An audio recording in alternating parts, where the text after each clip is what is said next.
don't round me out. Don't send no police round me and tell me shush my mouth. Where's our conviction? But where's our pride? We selling everything, selling our backside. Just go online, it'll make you sick. You can buy any island, just point and click. See, they're selling our country, yes, they're selling our land. They're selling our archipelago of sea and sand. Now break down the acronym like you in class. Oh, they're selling the whole country. Ooh, they're selling our Ride him. My mother always say when you find a donkey, ride it. Lose donkey. But come on. We got a whole nation in 73. Now we getting back the whole country. What kind of fools we must be, selling out for a bag of rice and a cup of tea. You know what just bugged me? Help me understand. I can't find piece of property for under 80 grand, but I can fix this. I know what to do. I can squat just like them other people try make me do. See, they're selling our country, yes, they're selling our land. They're selling our archipelago of sea and sand. Now break down the acronym like you in class. Oh, they're selling the whole country. Ooh, they're selling our They're selling our country. They're selling our land. They're selling our archipelago of sea and sand. Now break down the acronym like you in class. Oh, they're selling the whole country. Ooh, they're selling our I get everybody sell some every night. Giddy up.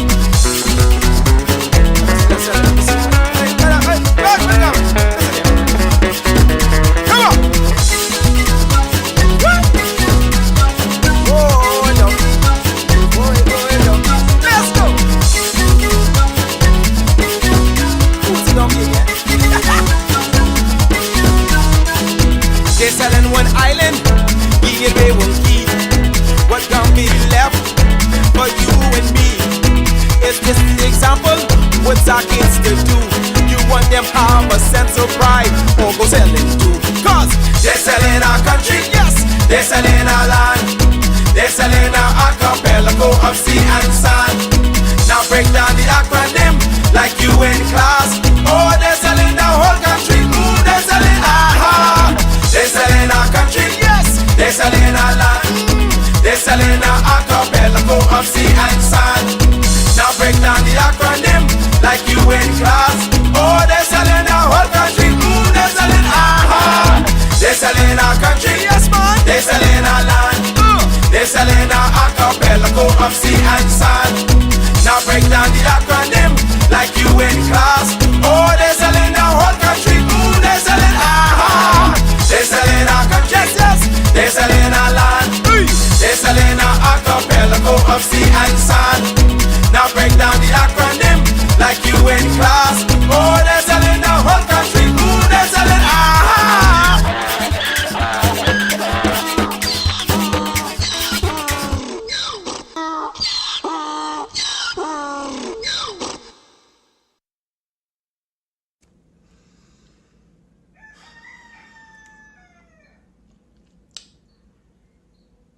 It has almost been a solid week that I have not had running water where I live in Harbor Island. Sorry, Billionaire Island. I don't know what is up. That's above my pay grade. I'm pretty sure I'm paying someone else to deal with that, but at this point, I'm willing to assist because the way that basic utilities is a gift these days. Basic utilities, you know, what you pay for, like basic livable standards, running water, functional electricity or current, like we say in the Bahamas. It's almost like a gamble. Like, do we have water today? Yes, we do. Yay! That should be normal, bro. That should be normal. And one thing with me, I'm gonna keep it to y'all. I can give it to y'all real. I can tell y'all the good and the bad about living in the Bahamas. And I will say that these are the things that make us the third world country that we are. It's a beautiful place. It's luxurious. It's so expensive, but my lord, look at them dishes. I can't use my good drinking water to wash no dishes, so I don't know how people with families doing it. I actually took a shower at a hotel last week because I just wanted water to run over my head, you know? I can't say what it is in case they catch on to what I'm doing. But for the past couple of days, let me show you what I have to do. So what I have to do is put water in these gallon jugs. I have a ton of these, and I also have some in here. As you can see, they're empty. Because, you know, I'm just a girl. I want bed, right? And listen to y'all for dropping it low, but not to take a shower. I don't feel like squatting the bed. Like, life is hard enough. Life is hard enough. So yeah, y'all cousin over here in Bryland, waterless. Everybody waterless. So if you plan on visiting Harbour Island, please make sure if you rent an Airbnb, they have some kind of water supply available to you. Because God forbid you go on the beach coming back salty. You could be miserable and itchy. I don't know what they plan to do. I'm just here to let y'all know what's going on. It's not giving billions. It's not.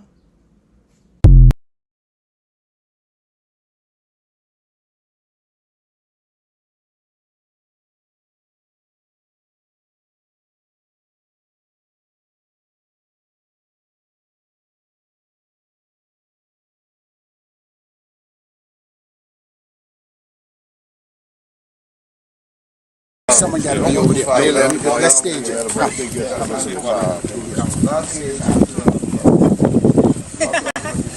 Oh, yeah. He's not. Yeah. Prime Minister looking in on site. This is the site. Taking a shot. Just move like you're doing something. But I need you all in the shot. Okay, see that? Okay, now. Prime Minister, Minister Laroda, Minister of Health is on the site at New Bight Cat Island, showing the progress that we've got.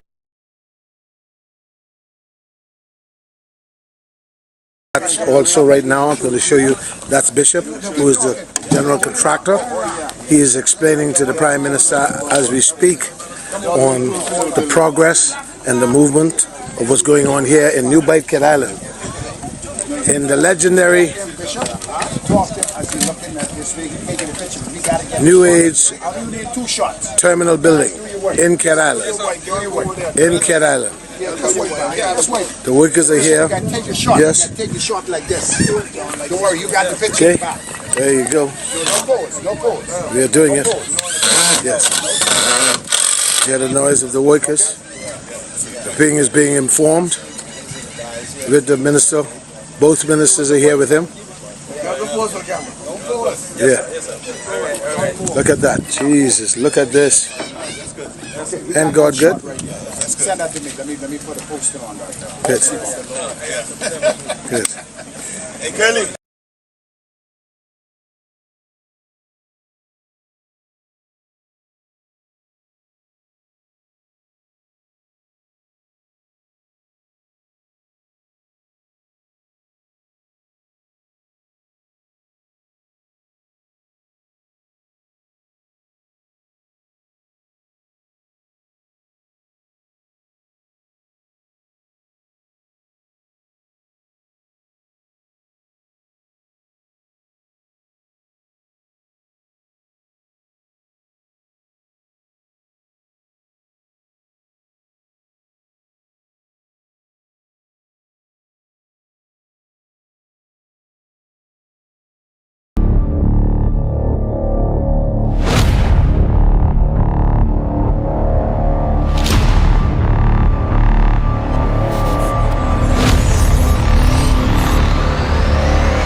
I'm so sorry we were muted. I am so sorry about that. Ladies and gentlemen, thank you for joining us. This is going to be an interesting one for you today. This one is going to be question and answer for you. We're going to allow you to be able to call in basically from the beginning of the show and talk about what's going on today. And so we need to talk about a lot of things. FTX is back up there, BPL, water and sewage, NIB, all of these things we need to talk about. That's some three-letter words, but they're not really words, antonyms. Ladies and gentlemen, we really need to talk about what's going on in this country, and we need to hear from you. But we also want to talk about the solution. So we'll get to all of that in a minute. But I want to know first and foremost where you are watching from. Please let me know where you're watching from. Wherever you're watching from, let me know. Let me know. If you're watching, whatever constituency you're watching from, if you're watching from the US or Canada, whatever state you're watching from, whatever constituency you're watching from, let me know at this time. Let us know where you're watching from. Okay, Nicole Gibson is in Miami. Welcome, Nicole Gibson. Jay Bryce is in Freeport. Gwen Elliott is in Freeport. Okay, we got Freeport in the house. We got Linda Raming watching from the US of A. Brian Higgs in Kalani. Neshua C. Hepburn is in Canada. Teresa Dumont is in Kalani. Latasha Allen is in Fort Fincastle. Welcome, Natasha. Favor Tina is watching from Bamboo Town. Welcome. LaDawn Russell is in Yamacraw. Welcome, LaDawn. Patrick Thurston is in Romeo Rivers. I have no idea where Romeo Rivers is, so you could probably enlighten me on where that is. But thank you for watching. Pinky Pink is in Freeport. Thank you, Pinky Pink. Robert Malone is from Central and South Abaco. Welcome. Robert is watching on YouTube. John is watching from Central Grand Bahama. Sarah Louise Williams is watching from North Abaco. Maybe I should put this up there so y'all can see the text too. We got Sylvia Carey is watching from East Grand Bahama. Welcome, Sylvia Carey. Roland Lillian is watching, just as a low on YouTube. Marsha Demerit is watching from Freeport. Joe Boss is watching from the 954. That's for Lauderdale, y'all. Dillis Green is watching from the constituency of Pine Ridge. God's Child Griffin is watching from Atlanta. Welcome, God's Child Griffin. Richie Forbes is watching from Freeport. Thank you, Richie. Daphne is in Carmichael Road. Nadine is in Freeport. Ras King is in Turks and Caicos. Wow. We got Ruth Cassandra Adderley. Wow. Ruth Cassandra Adderley Smith. That's all the names. Is watching from Long Island. Yes, Long Island. We're looking forward to coming and see you very soon. Tanel Taylor is watching from West Palm Beach. Hey, Tanel, how you doing? Georgiana Demerit is watching from Grand Bahama. Welcome. Kermit Basin is watching from Freeport. Darlene Wallace is watching from South Beach. Fernell Gibson is in Grand Bahama in the house. Julia Sanders is Mount Moriah.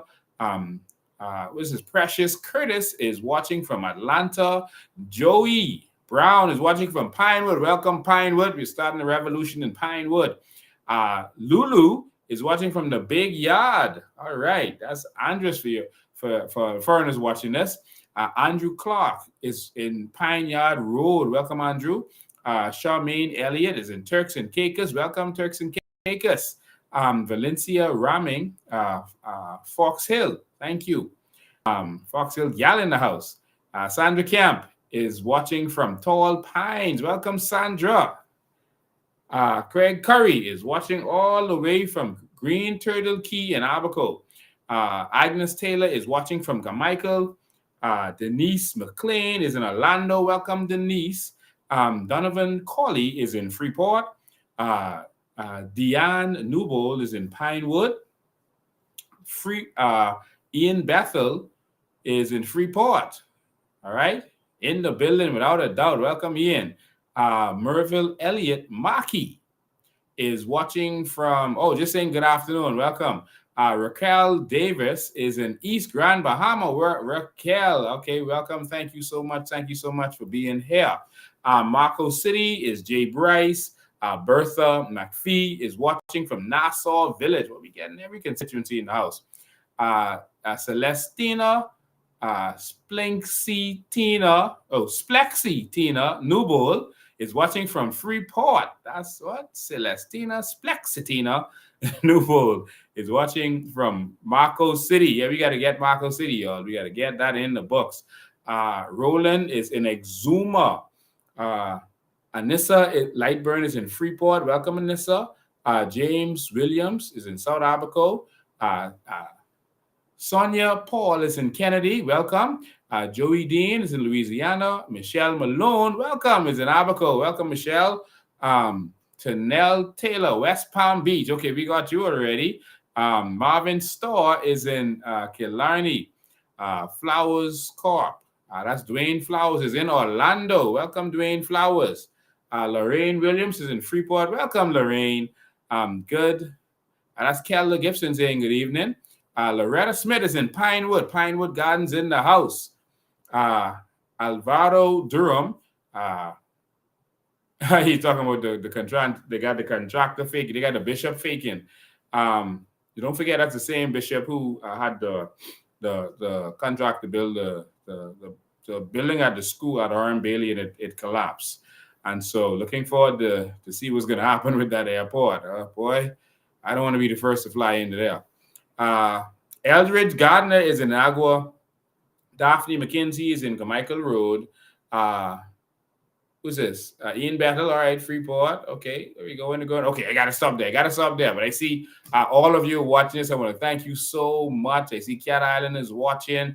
I see all of you watching from everywhere. And so thank you so much for tuning in. And so you know what to do. Make sure to do your @followers, and your @highlights to make sure that your people see that we are live. They are blocking persons from getting the notifications. I have over 31,000 followers, but less than 90. More than 99% of them are not getting notifications. All right, they're blocking notifications.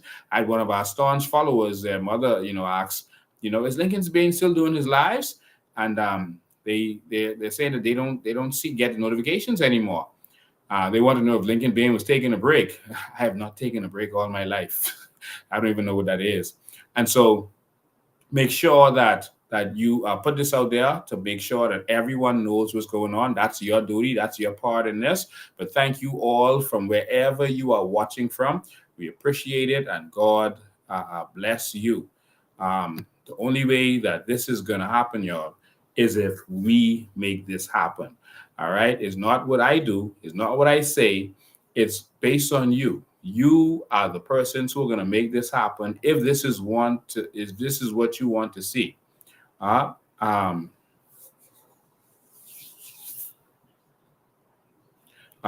Make sure of that. All right. So today we want you to call in and text in with all of your questions. Now, when you text in, it moves so fast that I don't get to see it, especially if I'm talking, I won't be able to see it. And so that's why we want to make sure that you get to be a part of this.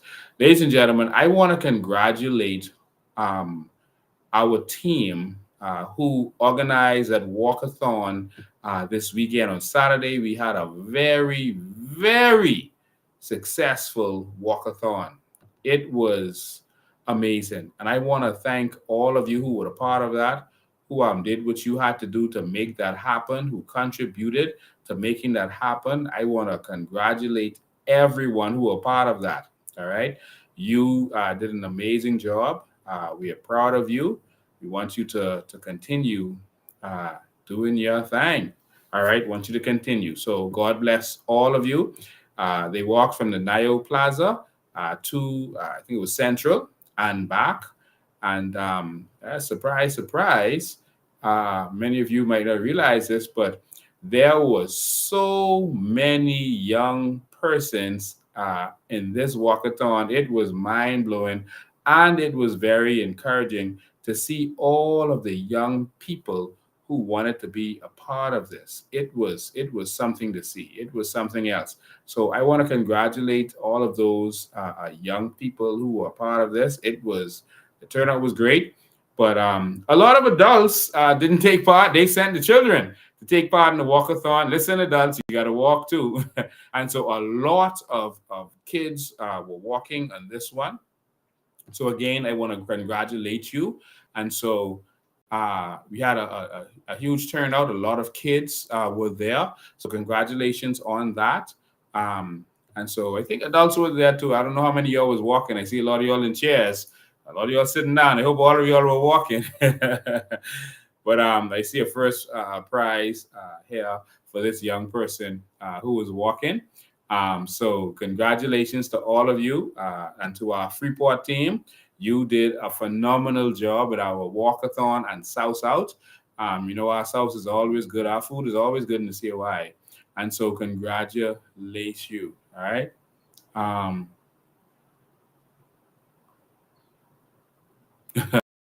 Someone says that's where I get noticed only because I know time. Yeah, so that's why I have to commit to coming every 5 o'clock every Sunday, so everyone knows if you don't get the notice, you can come here and I'll be here. All right, so you don't have to get the notice or not. They're blocking it because they don't want the message to get out. All right, so I just wanted to congratulate all of you who partook in that. And thank you for supporting the movement. And to all those young people, we are so proud of you for coming on that walk and making the walk and for actually winning. For someone so young to actually win, that was actually phenomenal. All right. So thank you all for your participation. I also want to say condolences to the Williams family. It's a strong family who supports us very well. A lot of brothers want to say condolences to Travis and Brian and to all of you on the loss of one of our biggest supporters. I just want to say that, in times like these, there's nothing anyone can say to comfort you other than to let you know that God is still in control and He knows why. All right.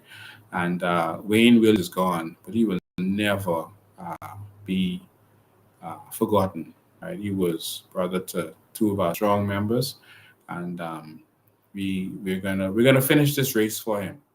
We're gonna finish what we started. And he was a worker at BPL, and he got cancer from being around that environment apparently. And he fought his cancer. He fought strong. Even up to right before he died, he was messaging us to let us know how he was doing.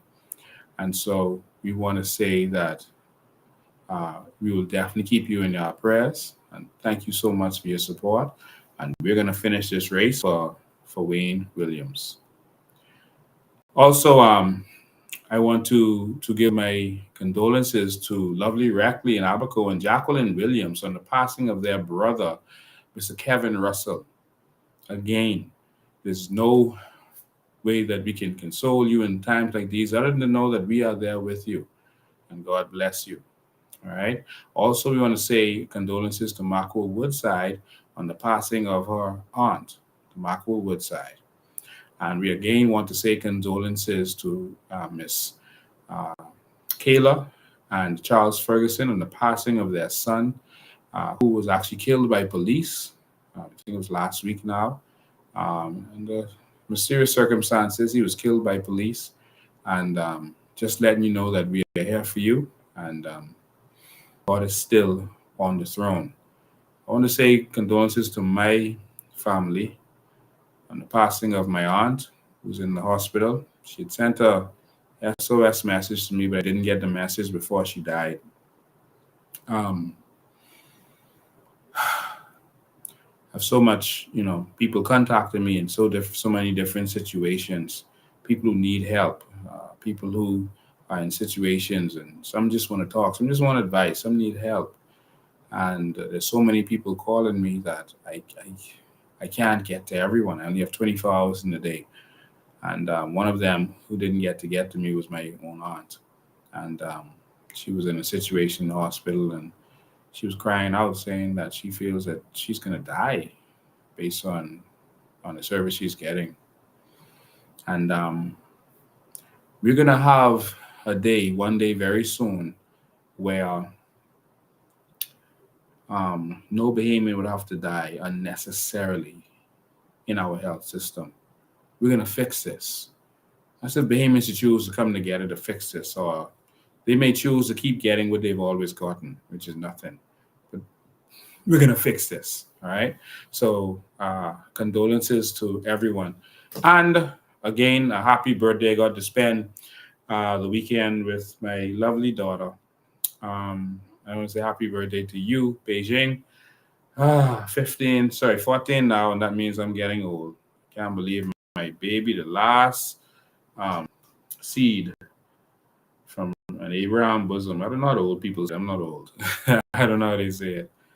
Y'all can tell me how they say it. Something like that. She is now 14. So thank you so much.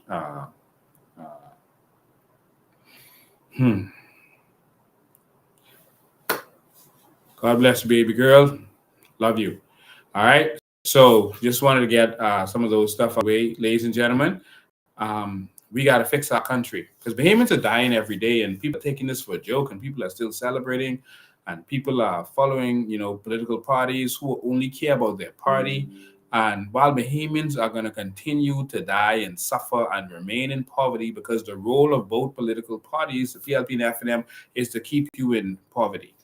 All right, but we'll get to talking about all that stuff later, and then I'm going to open the phone lines. All right, so ladies and gentlemen, we're about to have our first council meeting, and so I'm just announcing it to everyone out there. Don't say I didn't announce it. We're having our first council meeting. Our council meetings are going to be on every last Thursday of the month. That's what the executive voted as the date. The last Thursday of every month is going to be our general council meeting. That's for our council members. So if you are a council member, you're going to be notified by tomorrow. If you're an executive or you hold, you're a council rep, or you hold one of those positions, then you're a council member, but you're going to get official notice of the meeting. That's going to be in short order. All right, it's going to be an in-person meeting, and persons of Family Island will be able to come in by video. All right, so we're going to have our first official council meeting. Now, remember, you're supposed to look at the Constitution. If there's anything you wanted to change, you have the opportunity to change it at this first council meeting once you are a part of the council. All right, and so you'll get a notification by tomorrow to let you know that you are a part of the council. You're going to be installing our first permanent council members at that time. They are what the FNM calls MCMs and what the PLP calls stalwarts. They are persons who are a permanent part of the council because of your longevity, your contributions to the party, et cetera, et cetera. So it's an honorary position. All right. So we're going to install those persons, and then we are going to begin the ratification of our candidates. And so we got a lot of work to do this Thursday, so make sure you are there. All right. So the work begins. Everything that we told you that we'd be doing. Some people said, hey, you're quiet for a few weeks since the convention. Oh, we were working. And so we're putting everything together that I promised. I said that we're going to go to war. We've met with our potential candidates, and we're getting ready to go to take it to the streets and to knock on every door in this country. And we're getting ready. And so ratifications are going to start rolling out a piece at a time. We're not rolling out everyone one time, but we're going to have events to roll out our candidates. So we're hoping that you're looking forward to that, just like I am looking forward to that. And congratulations to all of those who decided that they're going to stand up for our country. So first council meeting is coming up. That's on Thursday. And so looking forward to all of you who are council members being a part of that. Thank you so much. Let's get ready to take this country back. All right. So expect your notification. That's on by tomorrow. Okay. Awesome. So you've been notified. Now, lastly, I want to make sure that all of you who are interested are part of our committees. We're going to get talking after this, but make sure that all of you are part of our committees who want to be a part of our committees. Ladies and gentlemen, we are forming, we are preparing, we are planning, we are building the new Bahamas. We are the architects of the new Bahamas, and we want you to be a part of this. The other parties form their, what they call their manifesto or their blueprint. They form those by instruction. So whoever is funding them tells them, well, I'm giving you some money, and so you got to find ways to give contract back to me. And so that's what they do. And so, for example, with the F&M manifesto, if Brent Simonet gives them $6 million, then they have to find a way to get that money back to Brent Simonet. So what they do is they will give him, for example, a contract for a building that he has. Let's say put a post office in there. Okay, you get some money there. That's a few $1 million right there. We're going to focus on roads and road contracts. All right. We're going to focus on road contracts. And why do we focus on road contracts? We're focusing on road contracts because he's in that business with Bahama Hot Mix, and that's what he wants. That's what he wants us to do. And so these are the kinds of things that they focus on. And this is why the country is in the situation that it's in, because they only look for ways to pay back and to make payments to their funders. All right. And so we're gonna make sure that we change this in the new Bahamas. All right. So looking forward to bringing that change. But with the new Bahamas and with the COI, it's going to be different. How is it going to be different? Well, we're not going to be beholden to anyone, because we're not looking for anyone to any oligarch to fund us. We are going to make this happen on our own, because that is what we know that we can do. We can do this. And so we're going to the people. We're going to the people for funding, and we're going to people for the ideas. So this is going to come from the people. This is a true people's movement. That is what this is. This is not a movement of oligarchs and those who just want to rape and rob this country.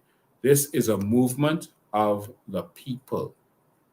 A movement of the people. Simple as that. All right. And so you can go to our website. And you can contribute there from our website. All right. Just go to our website, and let me pull it up for you and show you what you need to do. So we're going to get all these announcement stuff out of the way in a second. But we just want to make sure that we keep you updated. This is how we update our supporters. So just bear with us for a minute while we make sure that our supporters know what they need to be doing. So let me pull that up for you. So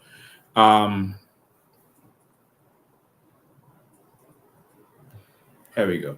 So ladies and gentlemen, go to our website, which is what you're seeing on the screen now. Go to our website, and you can join a committee by going here. If you're a member, you can join me right there.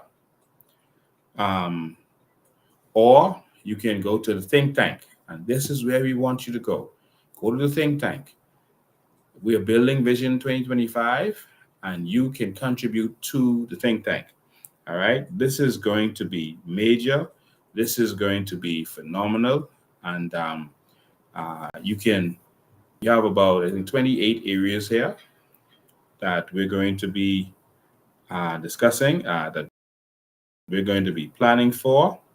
And we want you to be a part of this. All right. We want you to be a part of this. All right. So I'm just going to give you some updates on that. Listen, we have had so many people come forward to be a part of our think tank. It is amazing. It was humbling to see how many of you have come forward. Not one area of that think tank, of those 28 areas, not one of those areas have less than 11 people who are interested in it.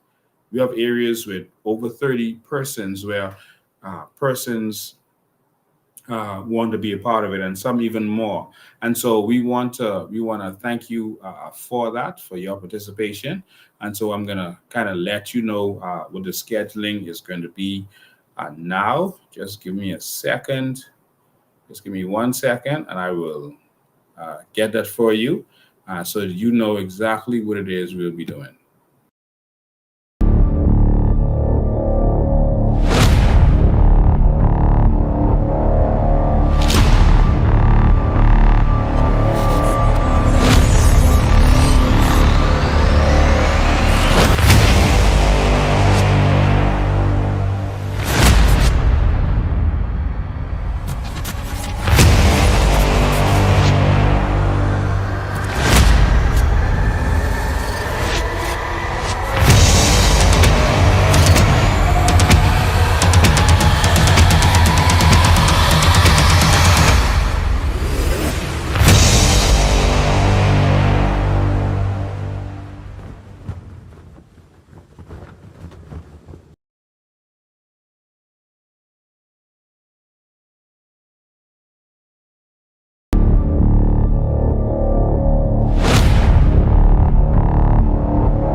I was just in the Bahamas a couple weeks ago, and they're still burning diesel to generate electricity, which is the stupidest thing. Yeah. If you got 340 days of blue sky, and you're burning diesel to generate electricity, well, what's the right answer, right? You got 280 days of blue sky, and you're burning diesel, and so the reason they burn diesel because the oil companies went in and erected the facility.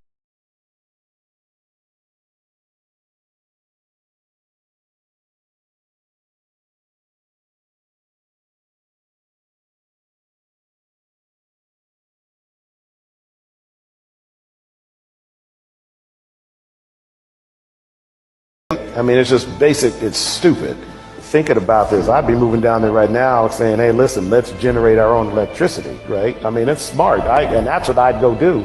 I'd make it photovoltaic, and I'd create the sort of power plants that are actually, economically beneficial to the owners of those plants, which should be people in this room who are owning those plants, as opposed to other people that are, making them buy diesel from Exxon or Venezuela, or wherever it is. I mean, that's what I see the opportunity is.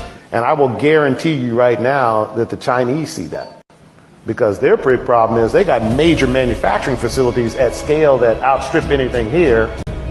And they got to find places to put them. They don't necessarily get 280 blue sky days because they got so much coal dust in the air, they're not generating electricity. You know what I mean? So if you got 340 days of blue sky and you're burning diesel to generate electricity.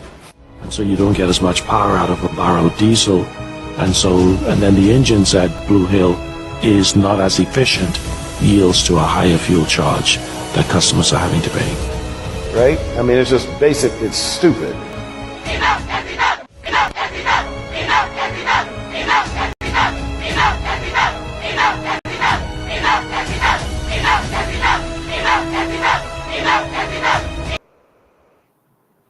Ladies and gentlemen, thank you. Sorry, we had some technical difficulties just now up and running. So thank you so much for your patience and for being here. So, ladies and gentlemen, just before we get into our conversation, I know we spent a lot of time introducing today, but just before we get into our conversation, I just want you to know that the majority of you, the vast majority of persons are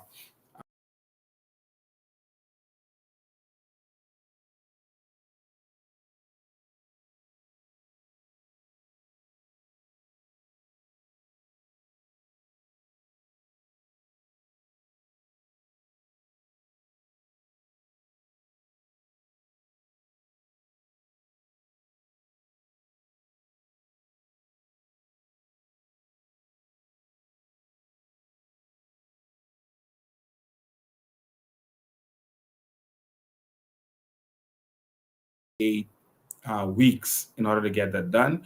We have to get this going as fast as possible. So we're looking forward to all of your participation. And so the first one is going to be healthcare. The second one is going to be immigration.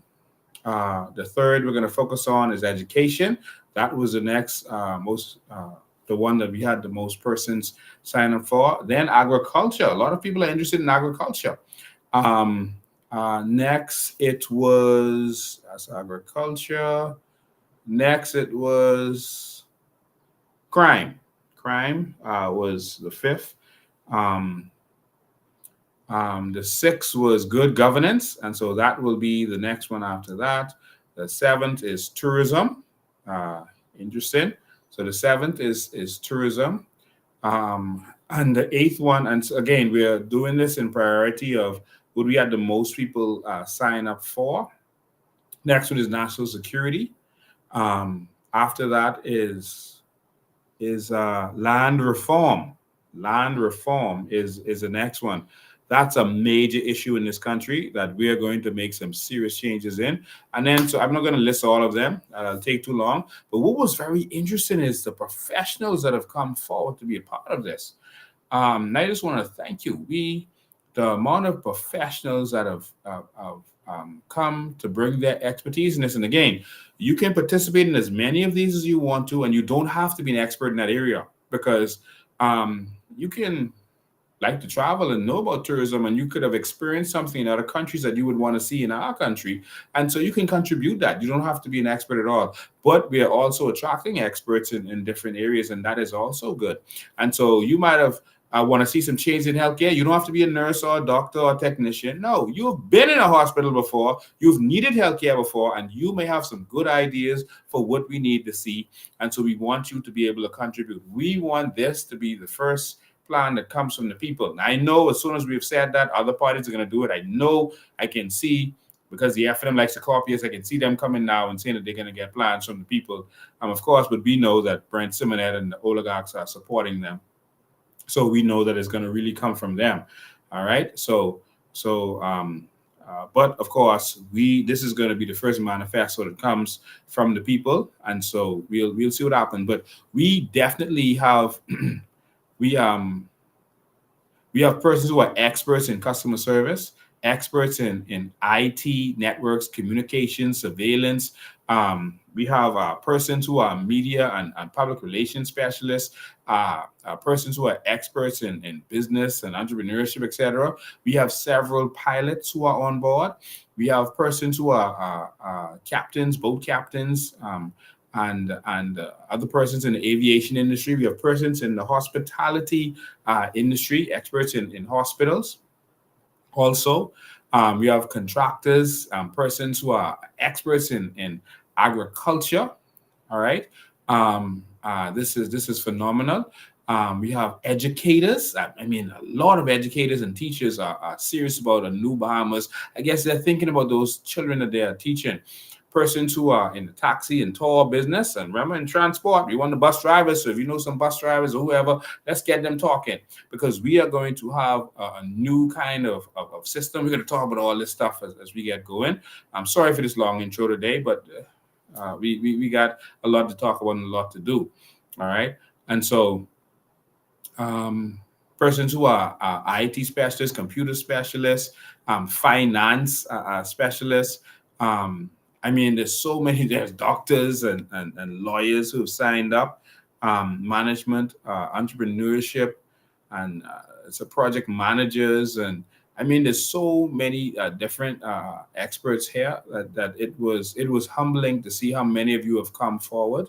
I mean, people who are certified in the dental industry, someone there who's a master's in law, 35 years experience. I mean, in crime, criminal investigations, etc. It's just overwhelming. People who are experts in political science. We have several chefs on board, and it's so interesting that these chefs are interested in agriculture, and I hope that's because we want to be able to create a different kind of food for our people. Our hospitals are going to serve healthy food. That's first and foremost. Our hospitals are going to serve healthy food. Our schools are going to serve healthy food. You may not be able to afford to eat healthy food at home right now, but guess what? In New Bahamas, your children are going to get served healthy food on a daily basis. Healthy food, free of charge. All right? They say we always promising people stuff. Why can't we? United States of America, they feed all of their children every day. All right? They could eat whatever they want, but the option is there for them. But we need healthy food in our classrooms, in our hospitals, et cetera, et cetera. And so we're looking forward to several chefs that are on board with this, and all of the educators and all of these real estate experts and persons who have had road contracts who want to now work with us.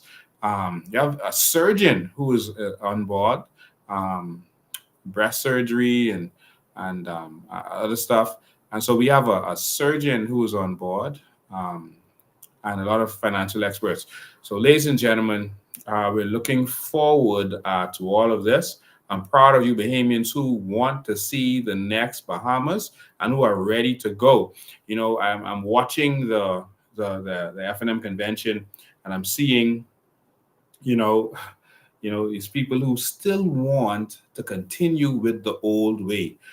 You know, people lined up. Hopefully, they can now get contracts, et cetera, et cetera. And some people who just, feel that, you just need the PLP gone, and that's they feel that's the only way. But that's the way for us continuing to go back in time. For us to go back to Brent now being in control, full control. See, Minnis could have held him at bay a little bit. Ingram could have held him at bay a little bit. Pintard is a pure puppet. But anyway, we'll talk about all that later. I just wanted to get all of these things out of the way. So now you see it. Come on and be a part of what is going on. If you have a son, someone who's in college that may have expertise or studying these different areas, tell them to come be a part. So go right to our website and sign up, and we'll be I'm good to go. So thank all of you for participating, and sorry about this long introduction today, but we had to touch on all of that stuff before we get started. Ladies and gentlemen, let's talk. Our country is in crisis. Our country is in a serious crisis, and we don't know what to do.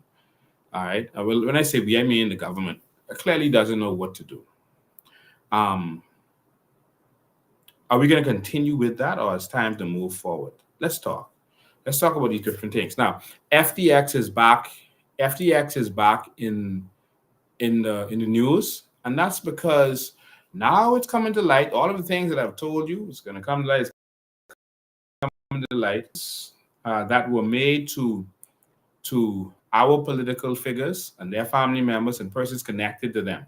So what happens is the politicians are smart enough to know that they can't take a check in their name. They can't have something wired directly to them. So they're smart enough to know that. And so what they do is they find family members. Like, remember Harachi, that the PLP took a lot of money from? Well, he gave money to persons who were in the PLP, but he would write it to their niece or their bodyguard or something like that. And so that's how we did it. And so they wouldn't write it directly in their name so that they could use plausible deniability, but the U.S. authorities weren't falling for that. And so they can see that the companies that they would write something to, oh, this person is connected to this politician over here. You see, they do proper investigations. And so now we are embarrassed as a nation again. And I hear some people saying, oh, Brave Davis is nice. He's doing a good job. He's doing a good job at embarrassing this nation, as the PLP always does. Embarrassing this nation. And so the FTX scandal continues. Because while they did not name the persons, they described them sufficiently enough. And they were named to the authorities.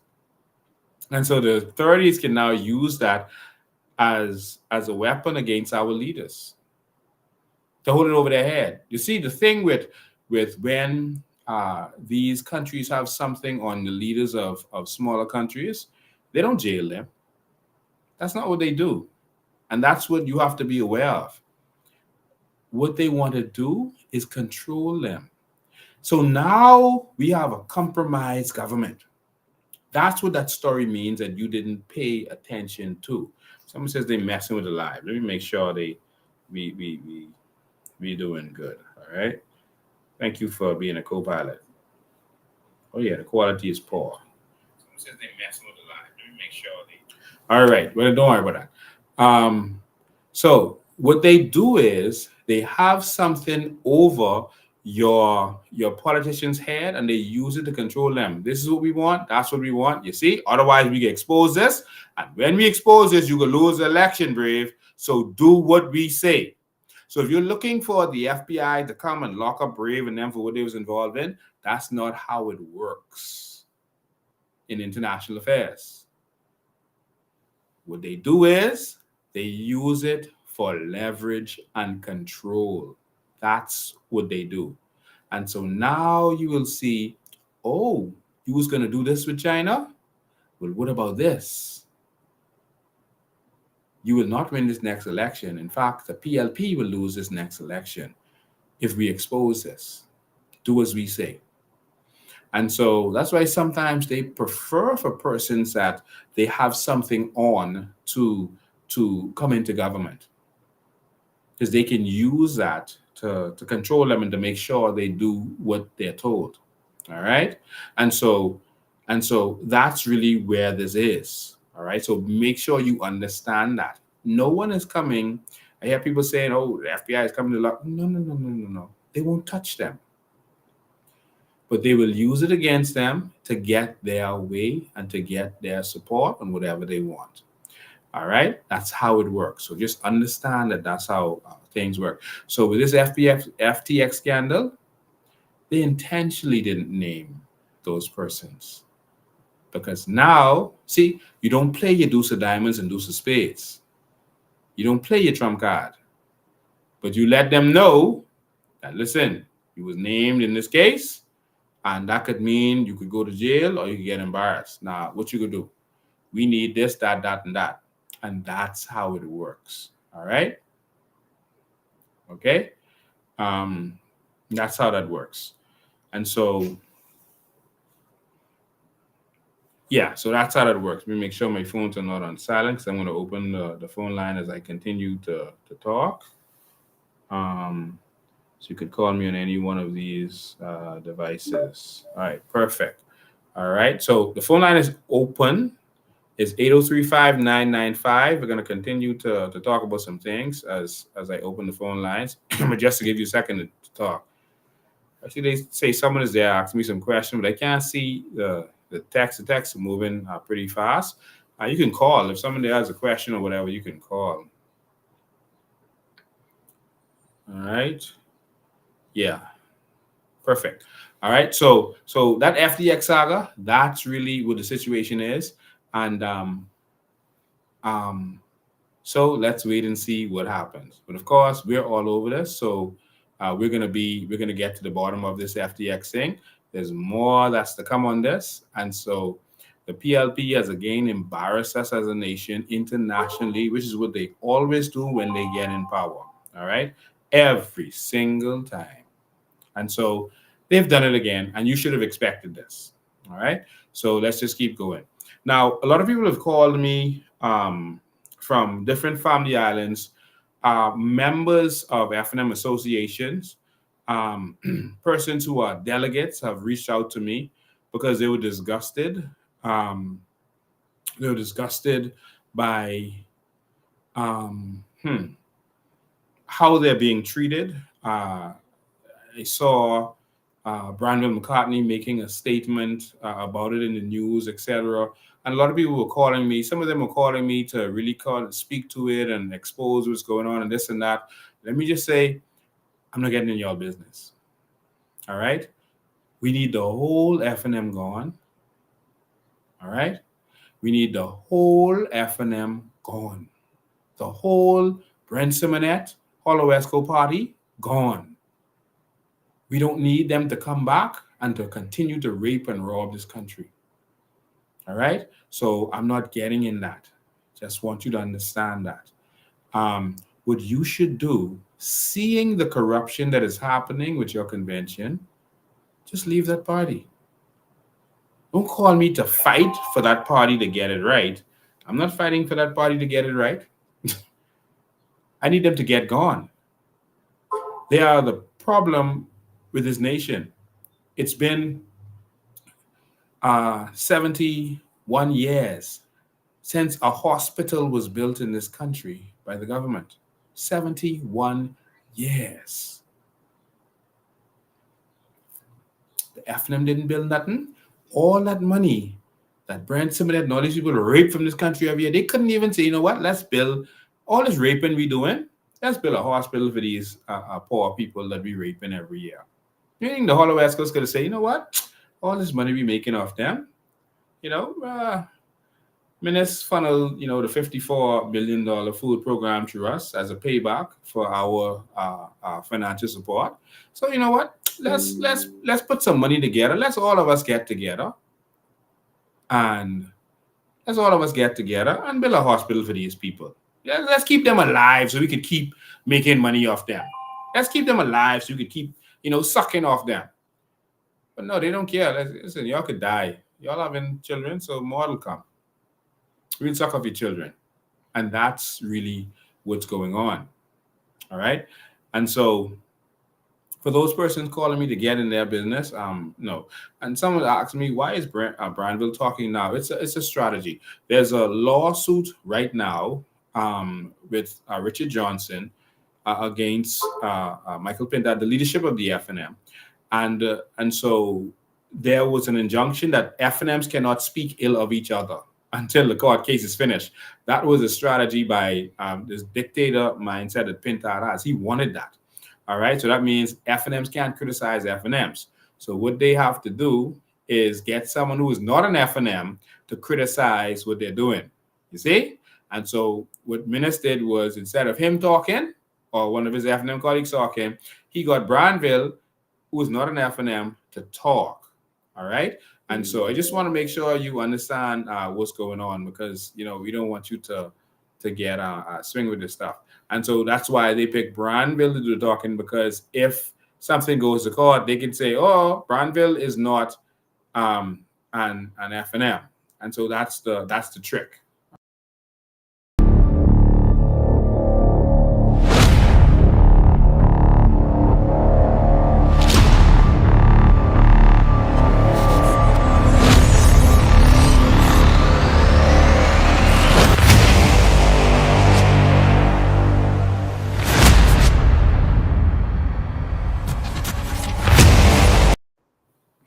Yeah, so that is the trick. All right. So don't fall for that nonsense.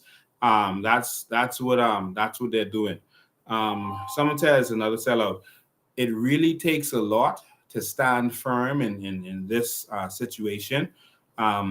Pintard is making a lot of offers and promising everyone everything. It was like when Minis was coming in, he was showing everyone, you see, every election they swing back and forth. I got next. I'm going to make you ambassador. He had like 700 people he promised to be ambassador, every position in the world, promised contracts, money, everything. So now Pintard is doing that. And then there are a lot of people, you will see them showing them their faces.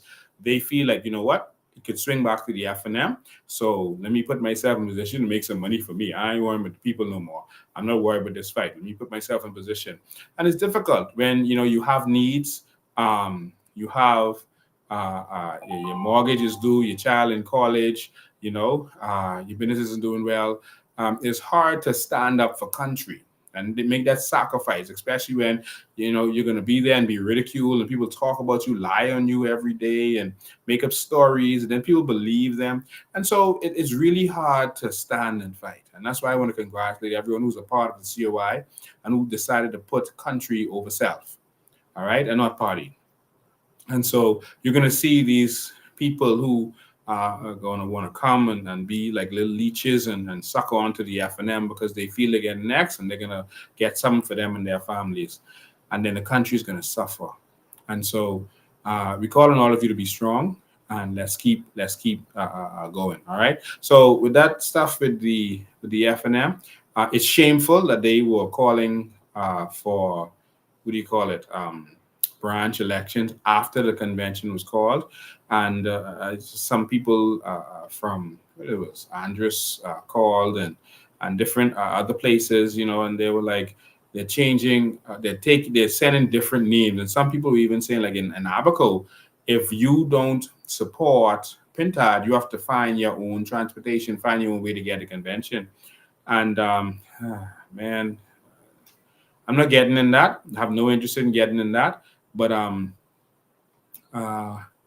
if you really care about the country, you should back away from the FNM and join a party that is fighting for the Bahamian people. It's simple as that. I can't say it any differently from that. All right? Just move away from the FNM. The party has done enough damage to this country. It's simple as that. All right? So, yeah. So moving on to the next thing that we're talking about. And the lines are open, 803-5995. You can call at any time, 803-5995. Next to BPL. You saw that video. I feel it's so idiotic that the majority of the money generated by BPL is going to foreigners. It's going outside of this country, and then to the FNM and PLP because they own, Focal and whatever else, Sun Oil, etc. That's ridiculous. That's the only reason you have a failing BPL. I want you to stop falling for the tricks of this government. We are suffering as it relates to electricity because of them, because they want to make money from us. And we have to wake up. It's simple as that. Someone asked a question. I forgot I was supposed to be answering your text too.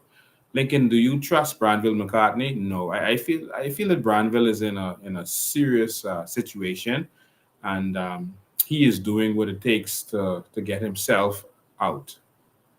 All right, I don't want to say anything other than that, but there's no way you could be a man who spoke out so strongly against the FNM, and he spoke out strongly against Dr. Minnis. If you just go on Google, you will see that Branville spoke strongly against Dr. Minnis, all right? Even while he was in opposition. When he became prime minister, he spoke strongly against him. And so to see him now doing this, I mean, it's a sad sight. It's pitiful. I mean, it's pitiful. No Bahamian should have to go through this because they're not doing well. No one should have to lower themselves to that level. And so I feel sorry for Bran and where he is. I feel sorry for Rintia Komalafe. She spoke out against the FNM over and over and repeatedly. She spoke out against the FNM. Tried to convince the Bahamian people that the FNM was not the way, that they were wrong, that they locked her up. And here she is now, feeling that, okay, it's going to swing. This is the pattern. Let's go with the FNM because the PLP may lose. And so it's sad. I feel sorry for them. And it's going to take people with courage to really stand up. All right? It's going to take people with courage. But I don't want to get in brand them business right now because whoever they send is bad for the country. If they send Minnis, he's bad for the country. If they send Pintard, he is even worse for the country. And worse, not just because of him and his attributes, it's because he's literally going to be a puppet for Fred Smith. So if this country curses itself and makes Pintard the prime minister, I want you to know that Fred Smith is going to have his way as it relates to immigration. Fred Smith will have his way as it relates to immigration. Everything I say comes to pass. There will be no Bahamas like you knew it. There will be no Bahamas for Bahamians if you let Michael Pintard win this election. Remember these words. Someone screen record this, and if we curse ourselves to allow Pintard to get in there, play this back for the Bahamian people. When they start complaining about the immigration situation, about being taken over, about there being no country for them and their children, just play this for them. You were warned. It's simple as that. You were warned. And so, if you let Pintard get in there, Brenton and them going to have all the contract and all their way. And Fred Smith, who Michael Pintard worked for, who sponsors him. See, Fred Smith makes sure give him that money so he could look good in Marco City. And he said, I'm helping everybody. Help PLP and FNMs, help everyone. Well, Fred Smith, that is them paying to make sure that they get their man, their puppet, to be in that prime minister's seat so they can have their way. So they don't mind paying to buy out everyone in Marco City. They don't mind paying for that. All right? So, remember, listen or you feel. As simple as that. All right? So, just wanted to get that out of the way. And again, your questions, I'm available. So, 803-5995 is the number. Or you can, I can see your text at this time. All right? So, back to the BPL situation. We need real transformation. We're going solar. You know, I was driving through Orlando this weekend, and I saw a solar field. Man, this solar field was going for miles. I mean, it's like, and we got so much sun. We got so much sun. Wow. And just because the politicians are making the money from this, nothing for us. Just lack of service. Let me show you a mystery. All right? Let me show you a mystery. They say 2 generators down right now. If we go solar, there will be no generators. There will be no generators with parts to break down because it's solar. You'll have energy storage and they'll have direct power from the sun. But they make money from the fuel and they make money by buying replacement parts. So that's why they want to continue to do what they're doing it the way they're doing it. All right. So I'll leave that there. Someone is telling me that there's a guy on here who was saying that he met with me and gave me some information or proof of 6 men being killed. Let me just make this clear for you. No one gave me any evidence of any 6 men being killed. All right? Let me make that clear to you. No one. There's a young man I did talk to that said he had some proof of something. I talk to people every single day, all day. That's what I do. I'm always on the phone talking to people, getting information. But I think you would know me by now. I don't touch anything that I don't have evidence of. No one gave me any video there's any proof of no 6 men being killed or any evidence. All right? That is not the case. I mean, I don't even answer stuff like that. That is not the truth. All right. I talk to people every day on a daily basis. And if you don't have proof of what you're saying, Lincoln Bain would never repeat that or go anywhere with that. Never. That would never happen. All right. So just want to make that clear. All right. So, there was a young man that talked to me, he WhatsApp me some screenshots or something, then deleted the WhatsApp right away. But again, I never got any proof of anything, and I don't talk nothing that I don't know and that I haven't investigated. So just want to make that clear. All right, because I hear that keep coming up and I ignore that, but they're telling me that someone was saying that on here. I don't see it, but they tell me someone was saying that on here again.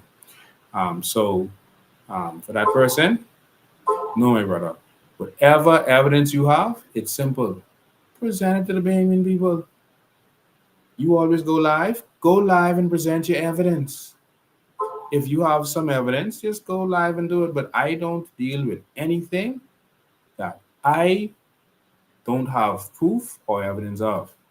When you see me open my mouth, no one is able to challenge me. Over 20 years calling their names, talking their skullduggery up to my last live about the Minister of National Security and the lady and the young man who's locked up with the guns and ammunition and drugs. When I know what I'm saying, I open my mouth. So don't call me and tell me to say nothing or whatever and think I can just repeat that because you tell me to say that. Good evening, you're live. Good night, Mr. Bain in the Bahamas. How you doing, man? All is well, buddy. All is well. To comment on what you're saying, do you know there's a key off of Abaco owned by one of the cruise ships? And I worked for this key. And where our government is so lost, you know, this key doesn't use BPL or water sewage. What? So what do they do? This key runs off a generator and solar, and 80% of solar. Wow. When the sun rises in the morning, generators cut off and solar run all day. When the sun goes down, about 2 hours after the sun goes down, 1 or 2 generator runs and run the whole key. Wow. And this key has a capacity of about almost 1,000 persons and AC on 24/7. Wow. Key has its own reverse osmosis system, water running 24/7. We need leaders with vision, man. We don't have no vision, and that's why we're in the situation we're in. Yeah. This key so foreignized that this key people drive on the right. Yeah. Yeah. I thought the law in the country you drive on the left, but this key you drive on the right. Wow. But I can send you the information. You need to visit this key, man. This key has something really good going. The solar system there works perfectly, and it saves them so much money. And if we could put something in place like this in this country, man, listen, we would save money with water and sewage and BPL. But what I've been telling persons is we have leaders wanting these organizations to fail so they can have second-hand party comes in and make kickbacks off these people, off the Bahamian people. Yeah. So we got to wake up, man, and see the smoke and stop playing around, man. These people got us in the situation we're in because we allowing it. Yeah. Yeah. All right. Thank you for your call, man. My call, man. All right. Appreciate it. It sounds like he works at Castaway Key. Or he's talking about Castaway Key. Let me see if I can get a couple of your comments here. All right. So someone says we cannot change the issues in this country until we change this constitution. All right. So I just want to get, and Clothesline says we need to meet up soon. Listen, I'll meet you anytime, man. Love talking to you. You are a brilliant young man. Actually, I don't know if you're young or not, but you're a brilliant young man. And you cuss a lot. But if you listen to their words, put that on the side and listen to their words, they're always on point. Boy, they gotta be some police or investigator or something because they always know what's going on. We need more Bahamians to stand up and start talking. There's a comment here by Keno Lockhart. I'm wondering if this is Keno Lockhart who ran for DNA in the last election for the DNA in Beantown. But he says, a great comment. We cannot change the issues in this country until we change this constitution. Good comment. I love that comment. And so this is what we're fighting for, Mr. Lockhart. We are fighting for a new Bahamas. We have to change the entire system. This system isn't working for us because there are not enough checks and balances. And the problem is not necessarily the system, but it's the people who are in charge of the system. So the gate is not the problem. The gatekeeper is the problem. You could have the best lock, the most advanced lockers you want on your gate, but if you have a gatekeeper and they're letting everyone in, it doesn't matter what kind of lock system that you have on your gate. If you have a front door to a club, like in New York, they have the bounce at the door who lets people in who they want to let in. If you have a corrupt person at that door, that's the problem. Our problem is that we have a system where there's not enough checks and balances. All right. So our system is working in Canada. All right. They deal with corruption. They arrest politicians and our system is working in England. All right. They don't have the problems that we have. It's working in Australia. They don't have the issues that we have. But we have this problem because we have corrupt leaders who don't obey the law. They want you to obey the law, but they don't obey the law. And this is where the problem comes in. So we need a system with checks and balances. And so we are going to go to a republic system to change the game, Mr. Lockhart. All right. So the Constitution is going to be changed. We're going to have a new constitution with all of the loopholes they put in there to keep the poor people poor and keep the rich rich. All of those loopholes they put in there to make foreigners be able to take over our country and run our country. They couldn't see. The British gave us our constitution. All right. The British gave us our constitution. And so because they gave it to us, they couldn't have something in there to protect us from being taken over by a foreigner because they are foreigners. And they want to stay in control of us. And so right now, our constitution allows for someone to be born in a country, like let's say Haiti, migrate to the Bahamas, stay here for some years, become a citizen, and immediately can run for prime minister. That's the kind of constitution we have. And that's that way because the British are foreigners who've been ruling over colonies like the Bahamas. And they have to leave that loophole open. Well, we're going to close that loophole by changing the entire constitution. We won't have that problem. I hear, there's a group of people saying that we need to not participate in elections, and I don't know what they expect us to do by not participating in election. Sometimes you have to go in order to make the change. So you go change election. I heard them say that it won't work because you have to swear to the Queen. You don't have to swear to the Queen. All right? Let me make this clear to you. Lincoln Bain is not swearing to the Queen, the King, or anybody. All right? There's an option to do an affirmation. You do that affirmation, you take over the government, and then you can do what Barbados did. Barbados went republic. When Mia Mottley went into the House of Assembly, she swore to the Queen. And then afterwards, she said, okay, we're going republic. Boom. And like that, they went republic. And so there's nothing stopping you. That's just a formality. But I am not swearing to the Queen. All right? So I'm going to do the affirmation to go into the House of Assembly. And then we're going to go back to referendum.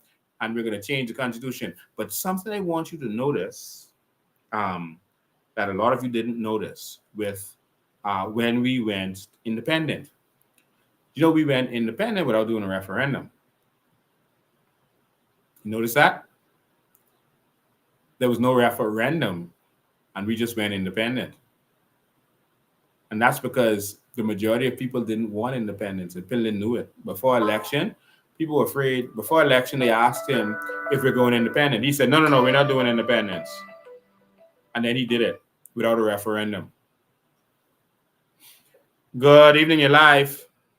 Come on, you're calling and asking real questions, man. Let's have a discussion today. We got over half hour more.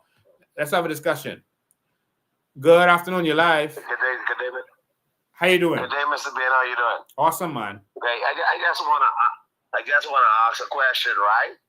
And something I've been observing, right? Do you think those residents that live in those wealthy areas like West Ridge, Life Key, Yamacraw, you think those residents, they think they are concerned about the politicians that was coming to their home when they're on the campaign trail?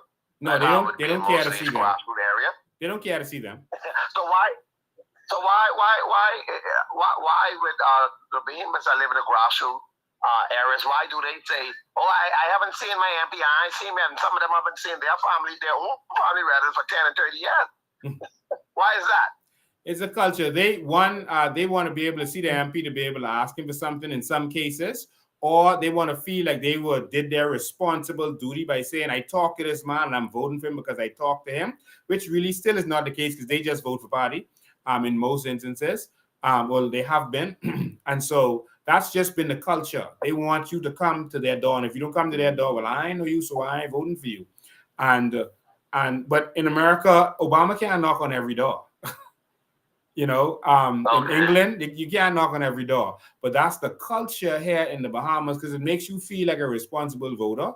But that's the culture. All right. So it shouldn't be. I hope it changes. Because otherwise, they could just keep calling snap elections, and then a new party don't have time to touch every door. And so, yeah, you know the rest of the story. Okay, then, Mr. Ben. Thanks for your call. Come, your call with thanks. That's a good question. Come call with some intelligent questions now. Let's have a conversation today. All right. So we have to change our thinking. So back to what we were talking about. I heard some person saying that the Constitution is invalid, is unlawful, that we don't have a Constitution. That is not correct. We have a Constitution. They were saying that it was not enacted. It doesn't matter. That's not how the law and conventions work. All right. I just want to make that clear to you. All right. England does not have a written constitution. And this is one of the first things they teach you in constitutional law. All right. England does not have a written constitution. They don't have a constitution. England, who we are under. Oh, the phone is ringing and this is on silent for some reason. Good evening, you're live. Yes, we're live. I'm awesome, man.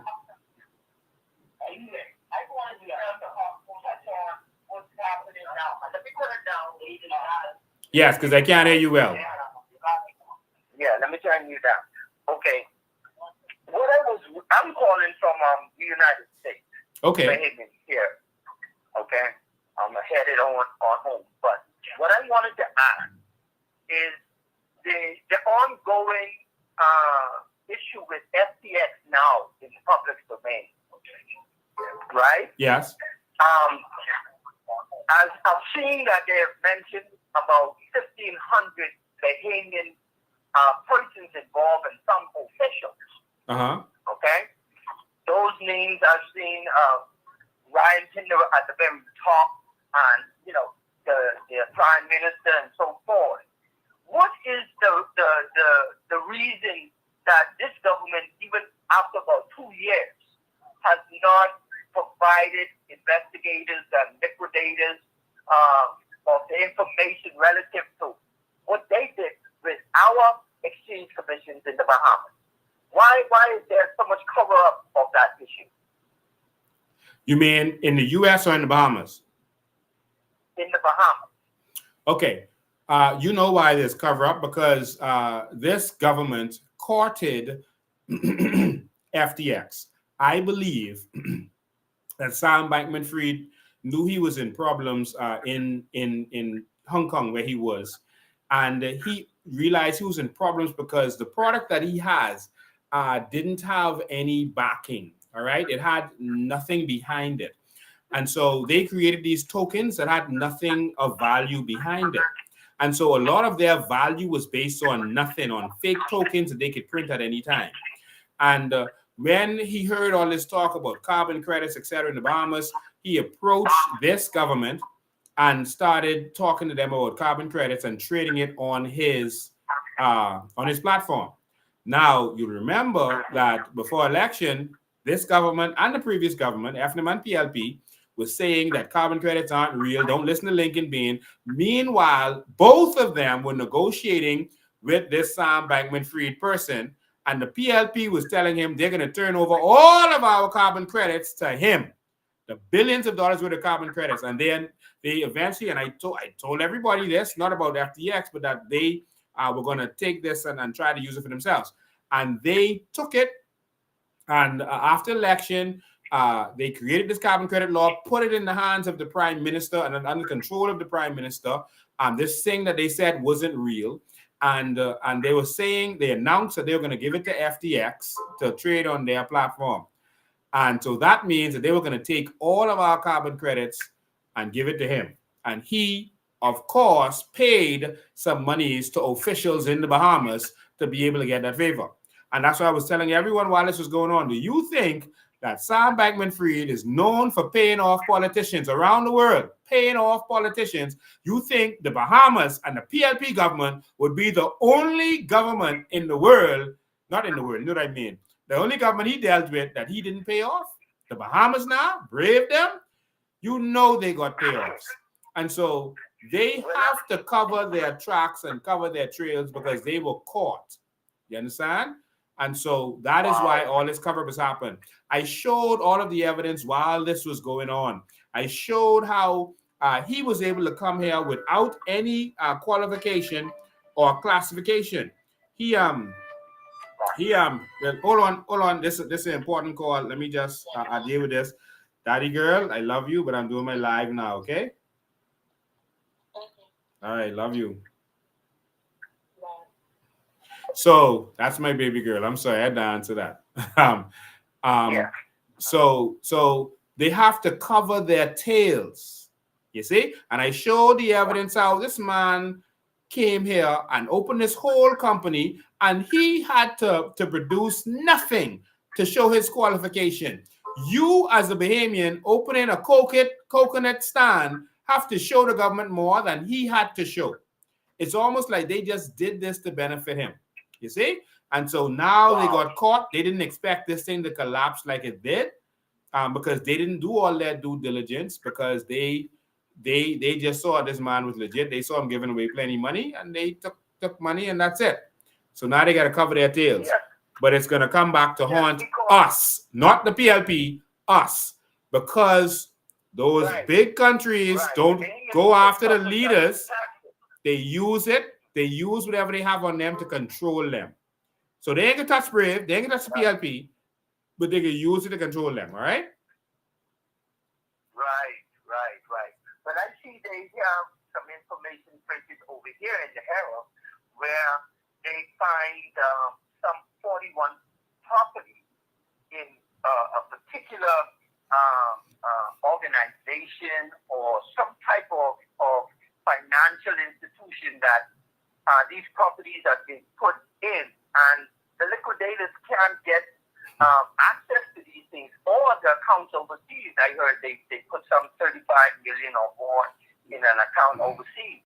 But I'm going to tell you this, the United States Security Commission isn't going to be playing with those guys back home. They are going to really be coming down hard on them to find their customers' finances that have been lost through this scam that I think. Please remember that this guy seemed to have been working closely with the head of the SEC at the time, and a lot of people had some concerns with that. He also donated $90 million to political campaigns in the U.S., a lot of which was donated to the Democrats who are in power right now. And so people were also concerned with that. And so if you're talking about any justice coming against our leaders in this country, nothing is going to happen to them no matter what they find, because those guys didn't put stuff in their names. When you see there 1,500 Bahamians, those are not mostly named Bahamians. Those are entities. They created companies to do their dirt in, and they were hiding who owns what. So the company can be named, but you're not going to see Allison Maynard, Brave Davis. You're not going to see that. All right? That's the problem. You understand? But they can see the connection that, hold on, this company here, this Brave Davis family. Oh, isn't this Allison Maynard's family? Oh, look at this. And so that's just for example. And so now they're gonna be able to look at that and connect dots and then use it for leverage. Right. All right. Thanks for your call, man. Certain things that they want done now. Yes, that's how they do it. All right. Thanks for your call, man. And so that's how it works. All right. So just want to say that. And so my example with Brave and Allison is now just examples, not saying that they actually found stuff with Brave and Allison. All right, because they didn't release that to the public. All right, 803-5995, 803-5995 is the numbers. So back to what I was talking about earlier. We're going to have a new constitution. And so for those people who was talking about the constitution isn't valid, no, it does. Constitutions don't work that way. All right. England doesn't have a constitution. In fact, Australia forgot to put the prime minister's position in their constitution. That don't mean that they can't have a constitution, and they never fix it or had to fix it. We didn't put a deputy prime minister role in our constitution. It's still valid. All right. Let's read that in a second. Good evening, you're live. Yes, good afternoon, Mr. Ben. How are you? I'm awesome, man. Lincoln, I'd like for you to touch on registration. I have a few people who their sons is not registered, and this year is going to make them 19. The people doesn't know that you could get registered the day after you turn 18, and they are waiting for election to get registered. So I think people need to be more educated to the fact that you could register any day of the week as long as you turn 18. Thank you so much for that. I appreciate that. So, ladies and gentlemen, you can get registered now. Registration is open. So you can go to the registration department. Last I know it was on Farrington Road. They were in the process of moving, so they may have moved to Harold Road right now, or Tonic Williams Darling Highway, where Bank of Bahamas used to be. But check Farrington Road first to confirm. But go to the parliamentary register and register. The day you turn 18, you can register right now. Remember what Minutes did in the last election? It was a snap election. And so a lot of younger people didn't get the vote. We need you to register now. Now, if you have already voted since 2017, you have that purple card, you don't have to register. You're good.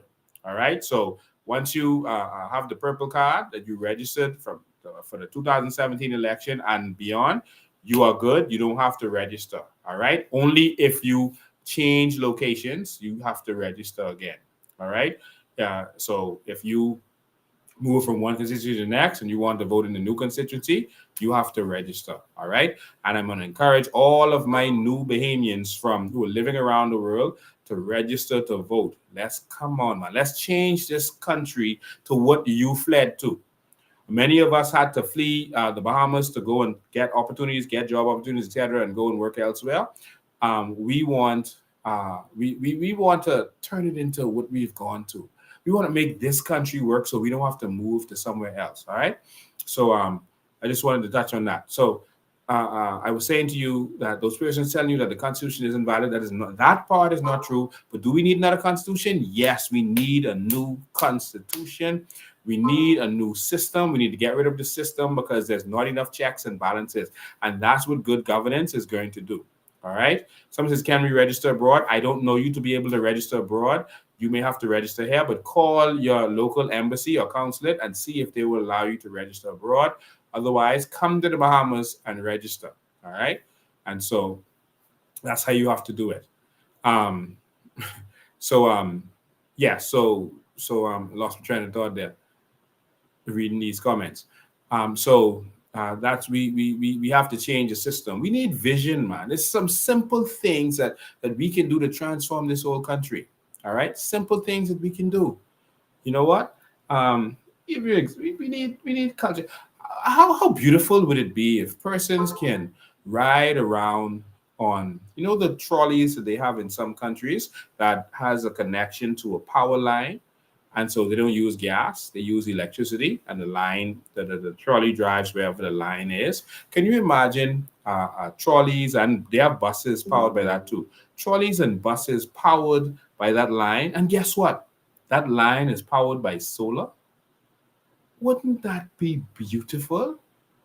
That there's no emission from the buses, and persons can go on that and travel how they want. Tourists can jump in those trolleys, especially decorated in the downtown area, and drive around. Wouldn't that be beautiful? Powered by solar. Absolutely free. Electric vehicles. Low maintenance. Can't we just have vision in this country? Good afternoon, you're live. Hey, Lincoln, how you doing, man? I'm awesome, man. How you doing? I'm great. I love what you're talking about and everything else. Man, I really wanted to talk to you and the Bahamian people about our leaders. Mm-hmm. Have you ever been to any of the Prime Minister's house?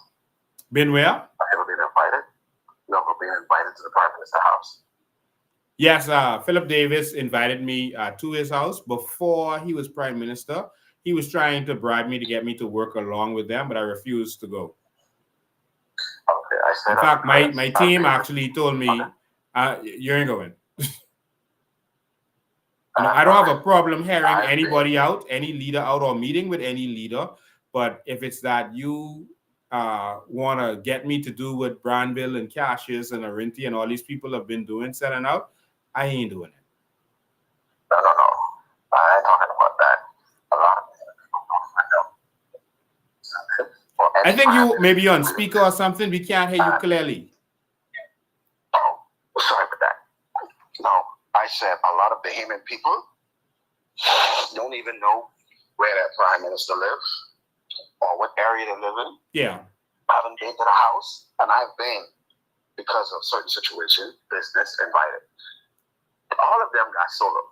All of them off the grid. Yeah, that's true. Some of their houses, some so big that you have to pass 2 mansions to get there. You know, to get to their penthouse. And I couldn't believe what I was seeing. Some of them actually are literally eating with gold spoons. And Amos wouldn't believe this. They'd be like, why are you talking about that? Why are you hating or whatever? Let me tell you something. We are giving people who are already eaten to tell us how to manage what we already own. And then when they get in power, can tell us, we need to pay this, we need to pay that, and different things. And I think deeply about it, because we got to be some of the craziest people in the world to not know where our leaders, even if they're living in this country, to be honest with you, because I could not believe it. You understand? Mm-hmm. And they have enough food in their fridge to feed their whole block. But you can't even get behind that gate because now they're Prime Minister. They got the whole police force guy there, which is understandable because you're the Prime Minister. But the Bahamian people can't even call into your office to say, hey, I need a meeting. I've been trying since they came in, to be honest with you. Since they came in power. Your problem is you're Bahamian. Give them another name, probably a name that sounds French or American or something, and then you'll get to see them very quickly. That's proven. You know what a white woman told me? From Canada. She had to move over here because she got into surgery. The weather's too cold, so she have too much iron in her bones and stuff, so she come to a warmer climate. And she said she met some of the leaders. She said, you black and I white. She said, let me run your business and I can get anything that I want in this country before you could. And what? Yeah. She was right. Yeah. She was right. Yeah. But anyway, Thanks for your call, man. I just pray the Bahamians wake up. All right. Thanks for your call, man. I was talking about the bus system and how, well, we'll still have the regular buses, but then you can also have the buses that run with the wire and they're powered by solar, and we don't have any emissions. You'll actually get carbon credits for that as a country. And in terms of our bus system, no one has been able to do it, but we are going to have a unified bus system so that you could have a bus schedule and you know when the bus is leaving a particular bus stop at any time. All right. We are going to have that. That is going to happen. And so it hasn't happened because the bus drivers couldn't see how this is going to get done and how they get any value from this. And no one has been able to negotiate this. And so all of these ministers of transport, prime ministers, et cetera, couldn't figure this out. And so we're going to have a unified bus system that makes sense. So we need to have less cars. All right. We're going to have a system that moves people around this island and other islands, because we're going to be building cities and other islands. But the bus system is going to be a unified system. No more buses speeding and doing all this stuff and playing all this raga music and all this stuff. We're going to have one bus system. And so what we're going to do is we are going to allow everyone who has a franchise right now to have shares in this bus system. So automatically, if you got 14 buses, you have 14 shares. This is, for example, you have one bus, you have one share in this new system. All right. We're going to buy the system out. The government's going to own it, but not run it. It's going to be privately run. And these bus franchise owners now are now going to automatically have shares in this new system. Bus drivers will be paid a salary, so they don't have to be speeding, trying to hustle and do all this stuff. They'll be paid a salary. All right. And so because everyone gets to benefit from this system, they will get shares and they will get their dividends as owners in this system. And because they're owners in this new bus system, everybody wins. Other Bahamians will be able to buy in it. Call, I'll get to you in 1 second. Just hold on. Other Bahamians will be able to buy into this system. And now we'll have proper buses that can move our disabled people. We're going to have a serious plan for the disabled in this country. All right. The disabled is a serious plan that we have for them. Being disabled in this country will not be a disadvantage anymore. You're going to have buses that can accept your wheelchairs, put your wheelchairs in the buses, etc. You're going to have buses that can take your bicycle. If you want bicycle around and put the bicycle in front of the bus, we're going to have proper bus system because we're going to take those jitneys from persons, sell them to churches or whoever want them, and bring in. And because those franchises had them, they're going to get shares automatically in this. And they're going to be owners and they're going to make money in their sleep because of who they are, and problem solved. Make sense? Caller, you're live. Hey, good afternoon, Mr. President. How you doing? Good afternoon, COI family. Good afternoon, Bahamas. Yes. Mr. Bennett, I just called to tell you that I appreciate you so much, bro. I appreciate my Bahamian brother for standing up for his country, for his family, for the Bahamian people. Thank you for not being a sellout. Thank you for remaining strong. And I just want to say thanks to all the Bahamian men who are here on the line. I have never heard so much Bahamian men calling in and talking. My brother, the New Bahamas, the Bahamian Lions and Lionesses, they are here. The Warriors are here. The Bulldozers are here. The men of this country want their country, because when you look at it, the organic Bahamian people are the true inheritors of these islands. Yes. We cannot give this up. We cannot let this be taken away. Our parents and grandparents and great-grandparents, they worked in this land. They were sensible, humble people. They did as they were told by persons that were leading them, who were a little bit more educated but was fooling them. And they prayed to God that change would come in this country. Yeah. Today, the change is here. We are that change, because guess what? No one else is coming. We are the adults. Our children and young people are looking up to us.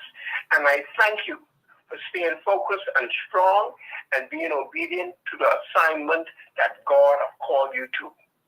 Thank you. Thank you. And happy birthday to your daughter, Beijing. All right. Thank you, man. Appreciate it. All right. All right. Yeah. So, ladies and gentlemen, yeah, Colin, let's have a conversation about solutions, about vision, where we want this country to go. Yeah, we always talk about the corruption that the PLP and the FNM is doing. We know they corrupt. Let's have a real conversation. All right. Where do you want to see this country in different areas? Where do you want to see this country? Where do you want this country to go? All right. Foreign affairs. What needs to happen?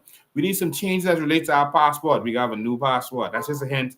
That's all I can say with that. We're going to have a new passport, and you're going to be able to apply for your passport online and have that sent to you. All right. The passport, renewing your passport is going to be a simple process, so simple that you could do that the same day. All right. It's very, very simple. All right. We're going to get it done.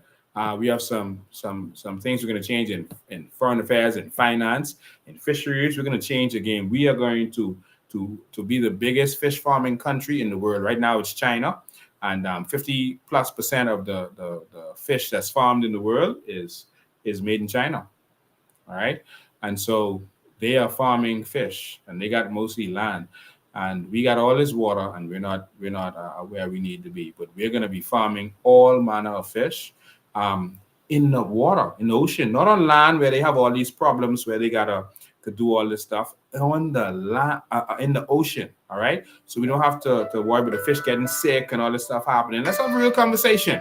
All right. Good afternoon. You're live. Hey, pleasant evening, Mr. Bean. How are you? Awesome, man. Go ahead, caller. Yes, sir. So yeah, we're talking about solutions. I would like to speak about Good food afternoon. security in the Bahamas. Go ahead. Yeah, I would like to speak on food security. I was speaking to my aunt the other day, who was getting ready to go standing in the F&M fair on Iron Bailey Park, and she was complaining to me that there's no chicken on the island. Yeah. You know, or it's scarce. You know, and yeah, that's one of my concerns. You know, for down home, that we import so much of our food. We, you know, if there was something was to happen on any one of these other countries that we import from, we'd be screwed. Yeah. And yeah, so I mean, I know you have Vision 2020. You guys spoke about that with the food security and the aquaponics and the fish farming and all that good stuff. Yeah, but I think that's a serious problem we need to address right away. Yes, definitely. That's all. Thanks for your call, man. I appreciate it. All right. Food security is the most important thing that there is. America's number one industry is agriculture, and that's because food security is important. You have to eat. It's very important. And so we are going to go heavily into farming. We're not going to compete directly with America. We're going to sorry, I was trying to get that. Hold the line, caller. You're the second call. Hold on. We're going to go into organic farming. We're going to have real food. We're going to have food that makes sense. You're getting organic food from paradise, and it actually makes sense. Like Fiji water just sounds like water from paradise, so it sells at a premium. And so we're going to go into organic food, which doesn't compete with America because they're making GMO stuff and Frankenstein food. And so we're going to have food that makes sense, that we're marketing. There's companies all over Europe that would buy this stuff, Whole Foods, etc., that buy it. And then we get to eat this food because we're making it for the world, so it's enough to supply us. All right. And that's all food. We live in 2 zones. And so we can grow almost any food that can be grown in the world. All right. But we just have to get it done.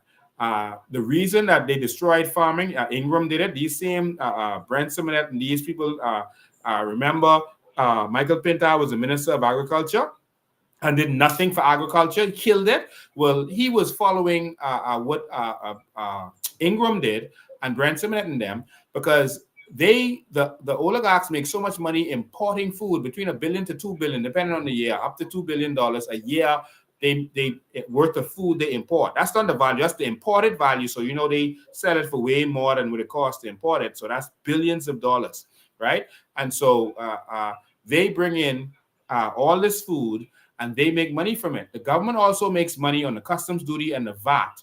And so they encourage that. And so they crush our agriculture industries just destroying all the packing houses and everything else, putting rules on the farmers, not selling them land, just leasing it to them. And so that's what Ingram did for the oligarchs, and Pintard is going to continue that. Remember, he was Minister of Agriculture, and he did nothing for the agriculture industry but stifle it. I heard Chester Cooper talking about that in the House the other day, and what Chester Cooper was saying was true about what Pintard did with BAMSI. And he's a puppet for the oligarchs, and that's why he did that. Our food security will go to the dumps if you let Pintard get in there. And we're going to have more of this for export-only food because the oligarchs make money from that, and Pintard is under their control. But we're going to go into serious farming with different islands with a focus on different products like it used to be. All right? Good afternoon, Corley. You're live. Hello? Yes, go ahead. You're live. Hey, Lincoln. How you doing? Awesome. You know, it's very interesting, isn't it? Food security is the most important thing in your country. And the way you have food security is through energy security, because it takes energy to pump the water from the well or wherever to the plants. And you know, you're 100% correct. Over $2 billion a year is brought into our country via food. Yeah. And it pays 10% VAT, correct? Yep. That is $200 million reasons why I would never help a farmer. You understand what's happening at the packing houses? It's 400 million. Yeah, 400 million. Sorry, I was thinking on 1 billion. We used to be 1 billion. Now we're 2 billion. Yeah. It's $400 million that the person who brings in the food gives to the government. And you as a farmer, what do you give the government? You know, I believe it's Italy, but don't quote me on that. But definitely Russia, communist Russia. Putin has said he's going to deal severely with anyone that tries to bring in items or grow items that are not organic. He wants his soldiers strong. Yeah. Meanwhile, this part of the world, we feed in fast food to our people, making them sick. So the land, you should give the land to the farmer, but for the purpose of what they claimed they wanted to do. So if you said you wanted to grow aloe, tomato, whatever, sheep, and you're not doing that, the land reverts back to the government. Yeah, that's it. That's simple. It's so simple to look here. It's simple to fix the Bahamas.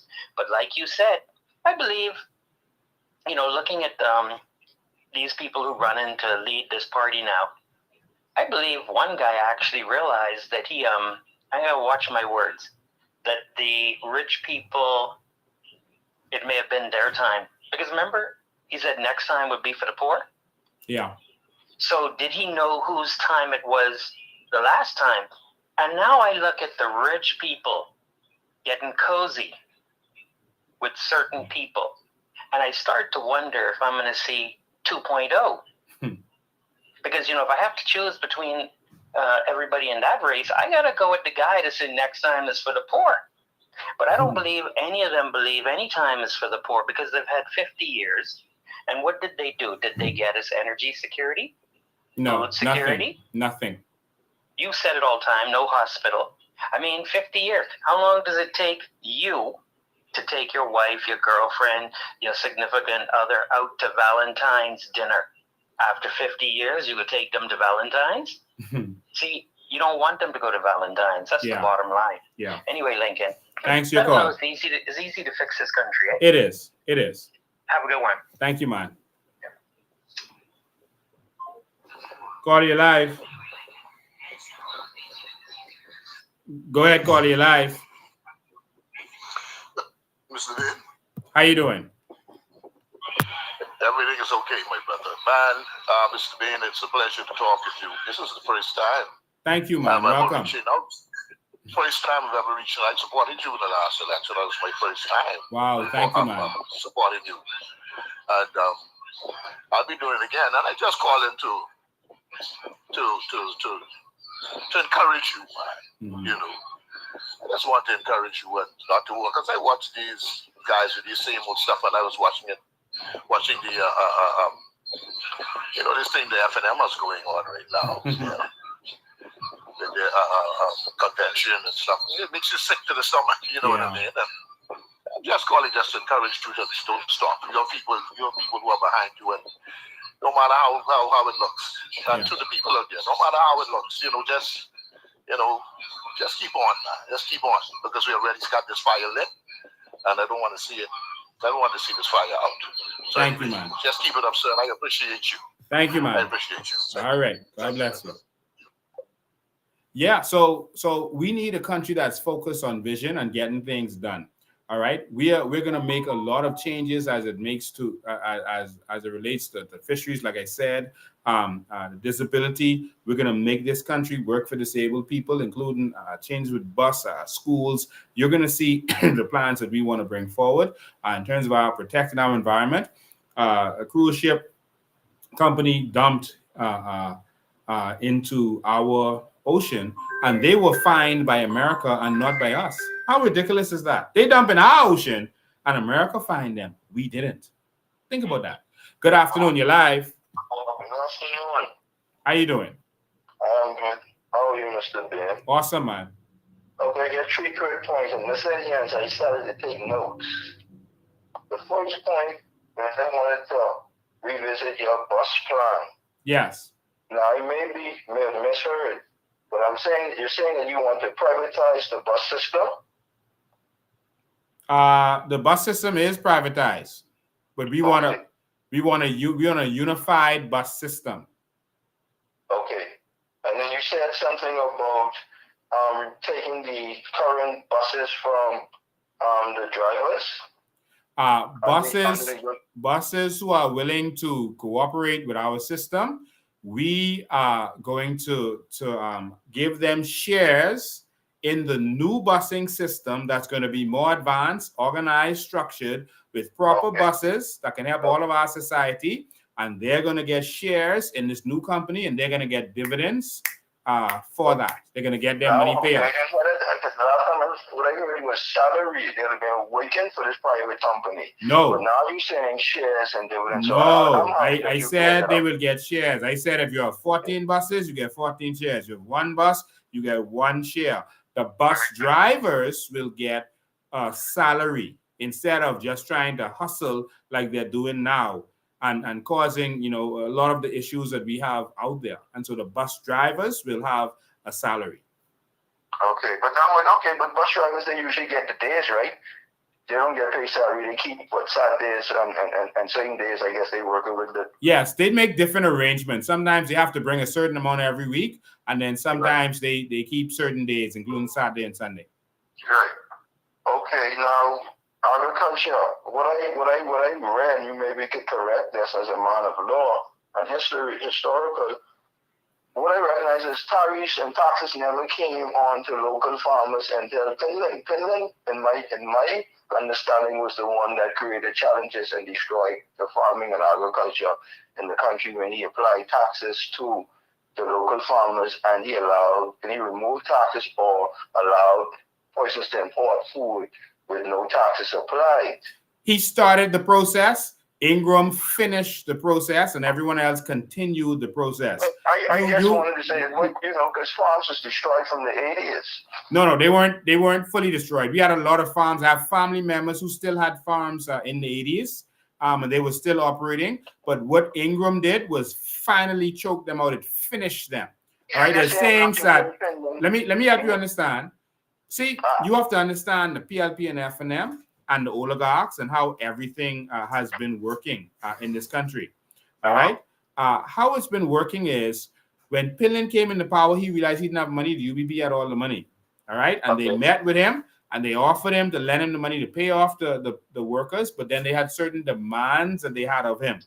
And so one of the demands is, listen, natural resources, that's ours, eh? That Raganite you was doing this great speech about. Never talk about that again. That white gold you was talking about, never talk about that again. Agriculture, we got to do something about that. And all the pineapple farms and sugar cane and everything was shut down. So he started the destruction, but Ingram killed it. Okay. You are correct. Okay, so I'm just saying that I don't want us to act as if as if Ingram came in and started that plan. I'm saying to you is Ingram money carry on the plan with Penland put in place. The same as it is. It ain't nothing changed. Penland King was in power. Ingram came, carry on the plan and made his adjustment. Christie came and carried on the plan, made his adjustment. Ingram came back in the plan, made his adjustment. Christie came back again, put the rod on the people with Al-Qaeda's. Okay? Now, Menace came and then destroyed us because I always tell people during COVID, every VAT registered business that collected VAT didn't have to give it to the Treasury, but we don't talk about that. Okay, Repeat the last part. During the competent authority, during COVID, yes, every business that collected value-added tax did not have to submit the value-added tax during COVID based on the competent authority and executive order. Mm-hmm. Okay, they don't talk about that, but I talk about it. Under that, SPDC stopped publishing their financials yearly. That shows how they was running the money through COVID during the time when it was giving it to all them behemoth and businesses. Correct. That's why they stopped publishing, and PLP came in and continued to not publish it and continue to spend over $500 million on SOEs. Yes. Okay, that's where they taking all our money. Mm-hmm. Okay. Thirdly, at the end of the day, I went to the Treasury and I asked them to provide me with the breakdown or the financial reporting of how the budget is breaking down from ministry level. Because at the end of the day, the problem may not come from the Treasury level. Because if the Treasury say, Ministry of Finance submit to the Treasury a $3 million bill, but when it gets to the Ministry of Finance, it might go according to what they tell the Treasury it is for. And so if there's a lack of transparency and accountability, then that's where you have these gray areas are created, and now people are able to steal our money. Yeah. Especially if behemoths don't ask or demand for accountability, then that's how they get away, and then we generally don't lock these people up. Now, lastly, the point I'll make with you is about the Constitution. Now, I don't agree with you with changing the Constitution, because if you read the preamble, it clearly tells you that it is to protect the Bahamian people interests and benefits, and it says that when that is not happening, that is a breach of law. The problem is the Bahamian populace from 1973 to now have not studied and have been taught the Constitution and how it works in the benefit. Let me pause you. Let me pause you there for a second. Okay. The Privy Council has made a determination that the preamble of the Constitution is of zero effect. It is treated like a title in a contract. It's just a title. It's not the agreement. The preamble is a summary. It tells you your rights. It summarizes the Constitution, and it bases on a term of how it has no legal effect or use and is not binding. I think it's sickening. Hold on, let me finish. I think it's sickening that the one part that we contributed to the Constitution really is the part that they're saying doesn't count. You know, that's wicked. All right. Well, actually, there's three parts we contributed. We contributed putting we put a part in Section 24 of the Constitution where you can discriminate against Bahamians as it relates to gambling, and so. England didn't agree with that, but they told Finland, well, that's your country. If you want to put it, you could put it. But I think if it's challenged, it won't go through because England didn't agree with it. I spoke to someone who was there when they were having this conversation, and I did an interview with him that's online. So they put that in there to discriminate against Bahamians. That law is going to be removed in the New Bahamas. You cannot discriminate Bahamians for any reason. All right. So if Bahamians want to gamble, they can go in the casino and gamble. If they want to own a casino, they can own a casino. If one can have it, all can have it. So we're going to change that. All right. All I'm saying, and I can conclude with this so I can let you go. All right. Is from 1973, because when I read the speech from the throne that was read to the nation by Sir Lyndon Oscar Penland on January 1st, and I got this from the late Obi Wilshcombe when my wife and I used to sit with him for the year before he died. I visited him at social service. I stopped because the man was there. Francis used to be, Agent Francis was there, and I have a daughter, and I told him I wouldn't come down there if Agent Francis around there because he's a sick man.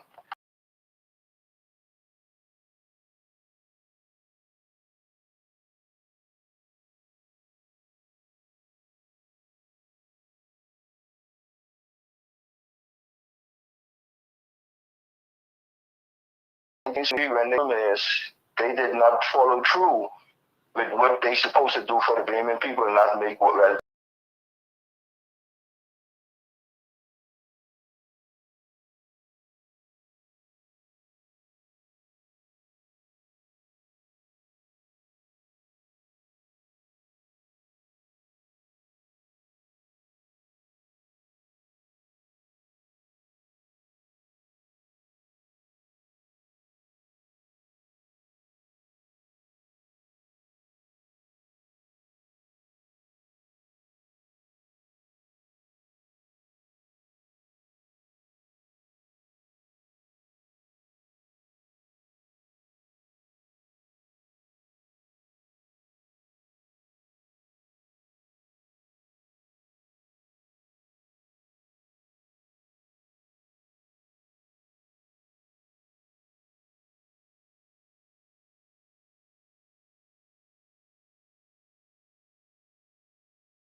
ladies and gentlemen, hold on one sec.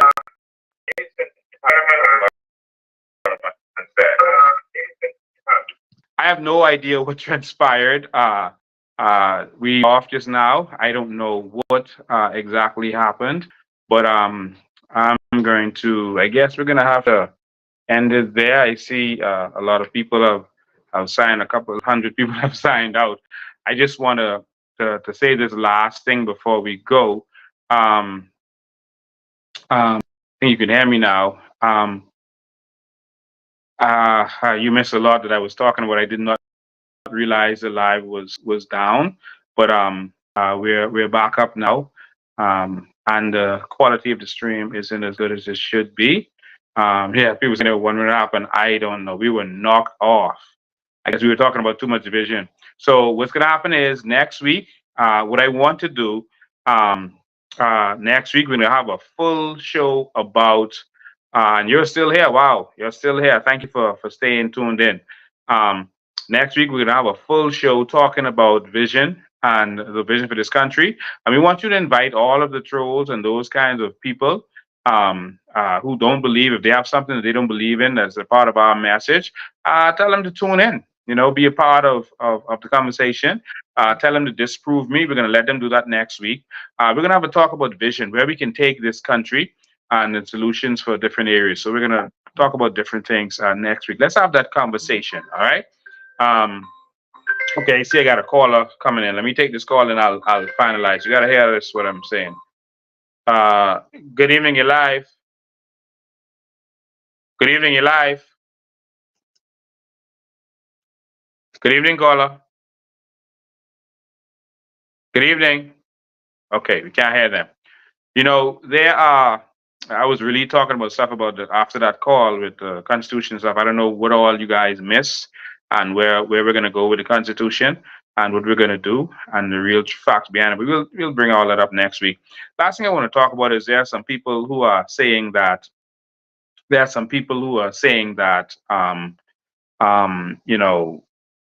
don't want to make this whole thing political, and they don't want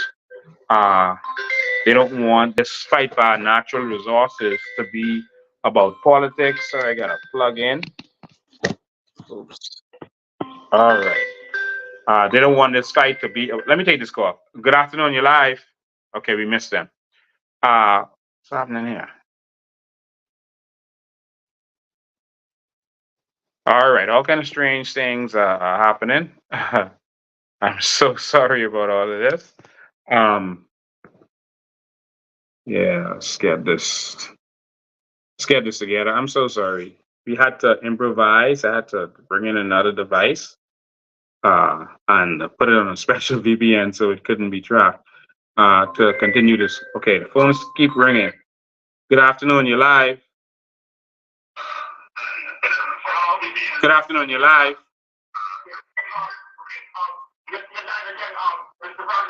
All right, thank you. Yes.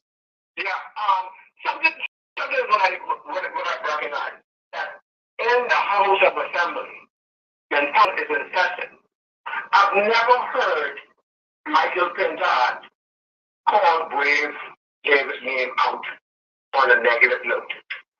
It's a wonderful thing. He doesn't challenge his Lord's brother in the House of Assembly. If you have nothing against them, he can say whatever you have to do is fine with them. Something is wrong. Something is definitely wrong. And the Illinois people have to realize that these people now, I'm not picking on the Freemasons. They do whatever they want to do, right? But something is wrong that they cannot see that these people is not into us. Yeah. The Illinois people have left our parliament. All right. Let me tell you what I think it is. All right, thanks for your call. I'm going to tell you what I think it is. I don't think that part of it has necessarily full to do with the lodge. I think that Pintard is a plant. All right, he does whatever the system asks him to do. You'll remember that Ingram sent Pintard to run against Perry Christie, and he was instructed not to go hard against Perry. All right, I spoke to persons who campaigned with him. He was instructed not to go hard against Perry. He was given the funding to do it, and Pintard didn't have to spend the money on the campaign. All right.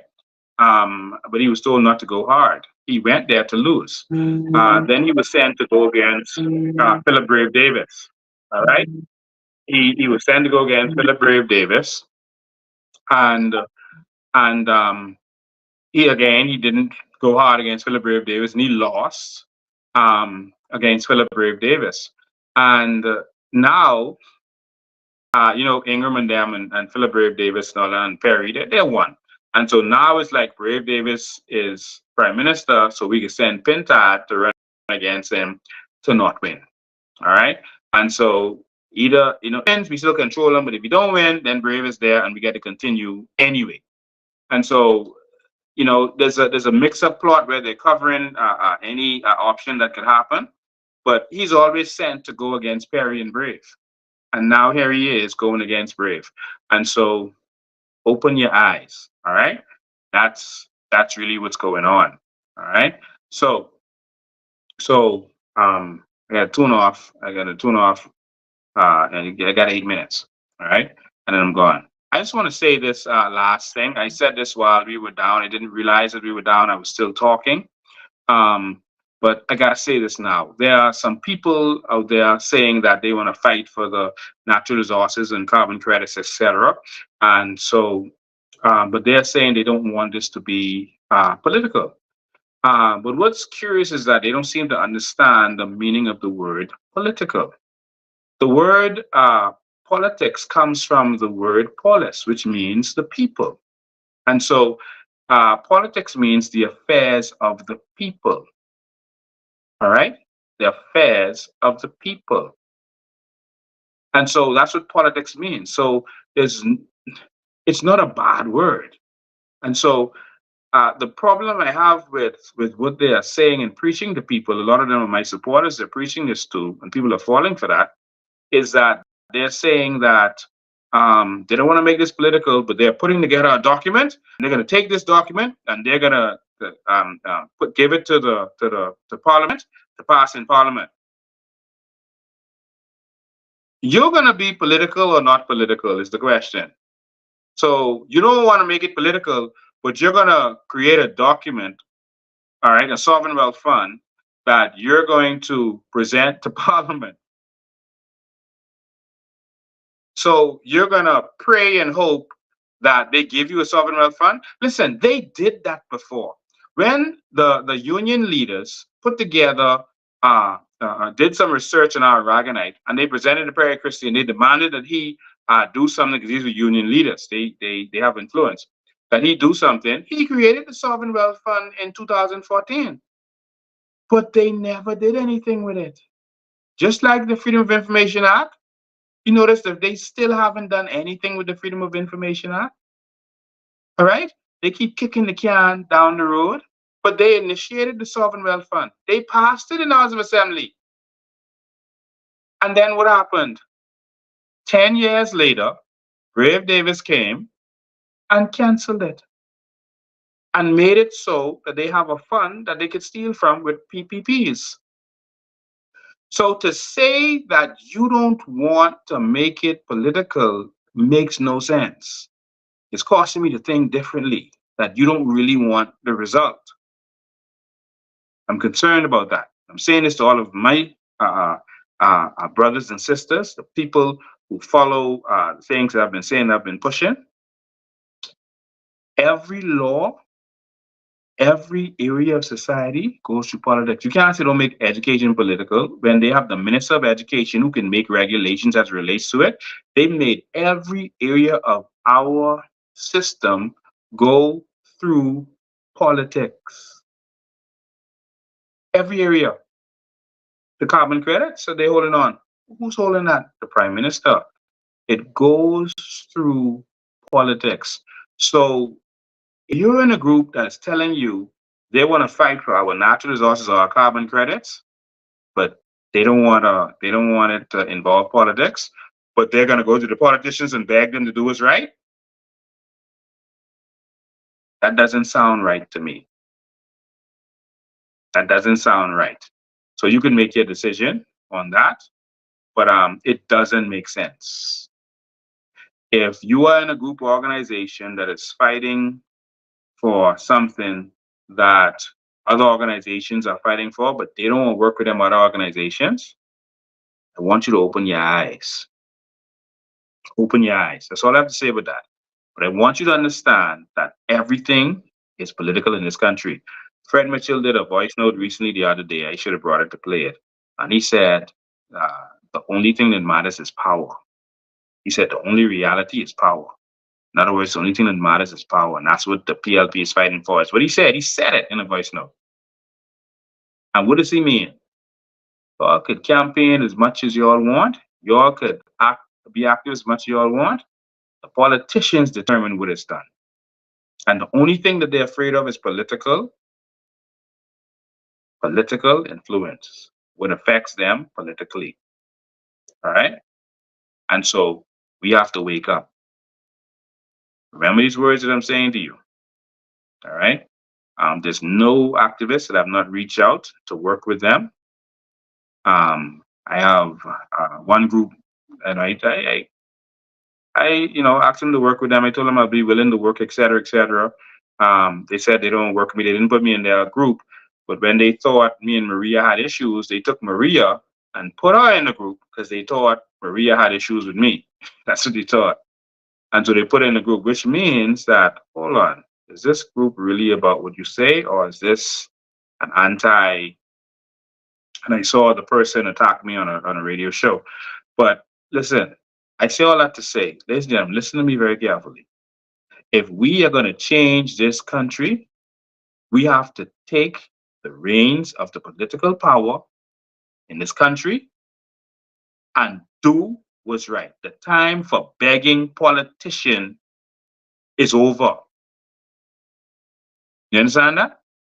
The time for begging politicians is over. The time for begging politicians to do what's right is over. It's time for the new Bahamas. Time to change the game. We ain't begging them no more. I told y'all activism. All right. We've already brought everything to attention to the Bahamian people. We talked about carbon credits before the election. Since election last year, other people started talking about it on the radio. They're talking about organizing themselves. Good. We're glad. We need all Bahamians to come and do what they have to do. But if you think that you're going to get that without actually going in the house and you making that change yourself, no one is going to give up power to you. No one is going to take bread out their mouth to put bread in your mouth. They put bread in your mouth. They ain't going to take bread out their mouth to give it to you. They're not going to hurt their business and their opportunity for their family and friends to help you. We have to go and take the reins of power and give it to the people. This must be political. This must be political. We have been fighting over this immigration issue, and some very great men who I appreciate have decided to put it before the courts also.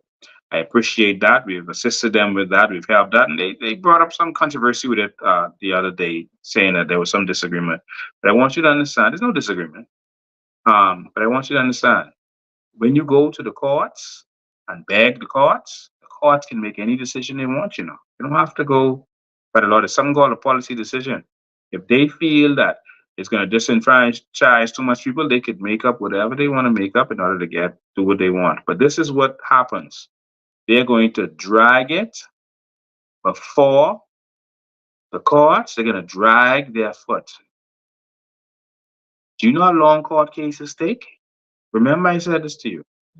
You know how long court cases take? This matter is not going to be finalized before the courts, before the next election. So how does that help? What we need to do is organize ourselves into an army that is ready to take this country over and do what needs to be done. The persons who want to fight for all of these different areas need to come together. If you want to fight for carbon credits, and that's your contribution, you need to come in the government. You could be in the cabinet to make that happen. If you believe in immigration, and that's what you believe in, you need to come in the government to be a part of that, to make sure that no one else becomes a citizen who doesn't deserve to be a citizen in this country.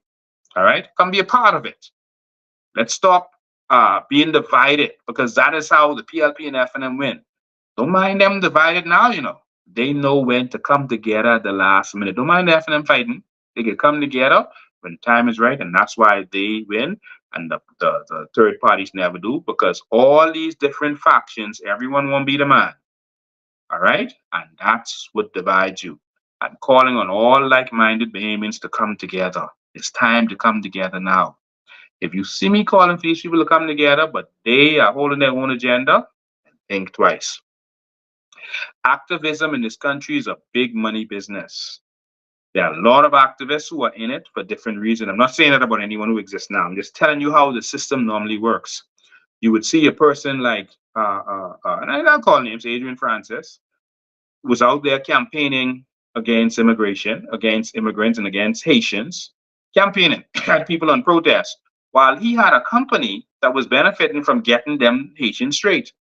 So he had y'all in the hot sun, up and down, talking about illegal immigration and Asians, but he had a company working with Brent Simonet. He used to call Brent Simonet on the phone. A company working with Brent Simonet to get them straight. Yeah, Brent Simonet, who now funding Pintard.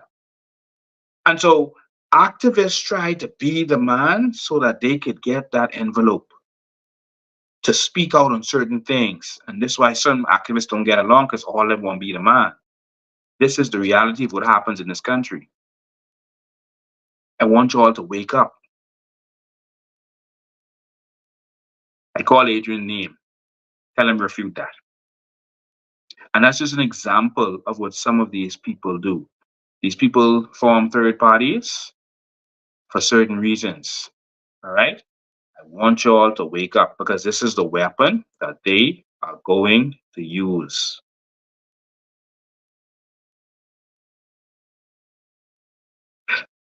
One day, C. Alan Johnson called me and he said, Lincoln, you keep praising up these people who've been talking about natural resources. But he said, you ain't noticed something? He said they're willing to talk about it, but they ain't willing to fight for it. They ain't willing to actually fight. Like, how you going to go out there and actually fight for it? He said they ain't willing to do that. He said a lot of the people in this activists have sold out. A lot of them. He say so you can see. And I remember coming together, working with some activists, and then one particular activist from Andres,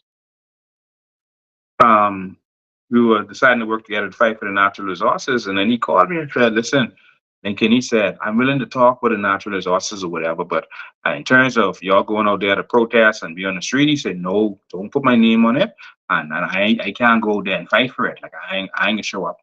He said, because I can't fight for it. It's like, why? He said, well, they're working on this project and then they're going to give me this project and I can't jeopardize that. And I was like, what? So you selling out? And he said, call it what you want, you know, but a lot of people are going to benefit from what I'm doing. I said, bro, we have to fight for this. You've been talking about this for years, but you ain't willing to actually get out there and fight? He said, Lincoln, if I say something, I'm sorry, if I fight for it, if I actually come out there for it, they are going to take away this project.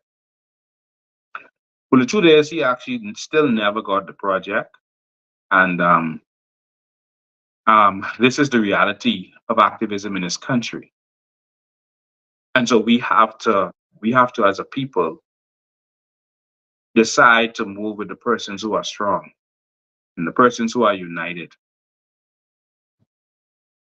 I saw when Michael Pintard, and I'm calling names, Renard Henfield, John Boswick were working together to form We March. The FNM couldn't get much traction at the time. Pintard was the chairman, I think, by then. And Minutes couldn't. He was holding rallies. No one would come, and they wanted to build some kind of movement, but make it not seem to be an F&M movement, but get all the F&Ms to support it. All right, but it would seem like there's something separate and independent, and they said, "Oh, we're not making this political. This ain't political," and that was to get people to come on board. And then the plan was that once it got so big, then the leader was supposed to say, that's Renard Enfield, "Hey, I've decided the best thing for us to do right now is to support Minutes."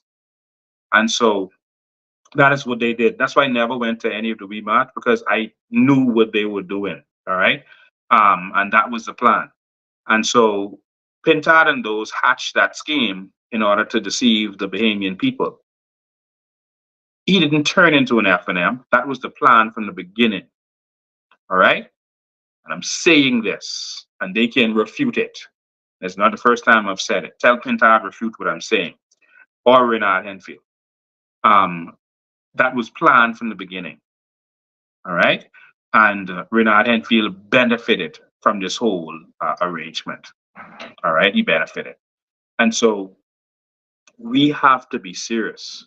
I'm going to promise all of you who believe in me one thing: there's nothing they can offer me. Yes, they offered me millions of dollars. Yes, Brave tried to get me to come to his house to make me an offer. He tried to get Bishop Angel to talk to me. He tried to get my best friend to talk to me. He tried to get other people to talk to me. I'm not interested in a country that continues the status quo. And I can guarantee you, no matter what they say or do, I will not sell out. They're going to come after me hard. They're going to attack me in many ways. They're going to make up lies and confuse people and do all this stuff. I'm not going to give up on my One Bahamas. All right? So if you see some people saying they fighting for this, they fighting for that, but, you know, in the end, it looks funny. Like in the end, they're going to either form a party or say, okay, it's better for us to go with the F&M right now because they're going to agree to pull this through. That was the plan from the beginning, eh? Remember, I said that to you. That was the plan from the beginning. So, again, I'm calling on all Bahamians to put their differences aside and realize that our country is broken and our country is in trouble. So put your differences aside.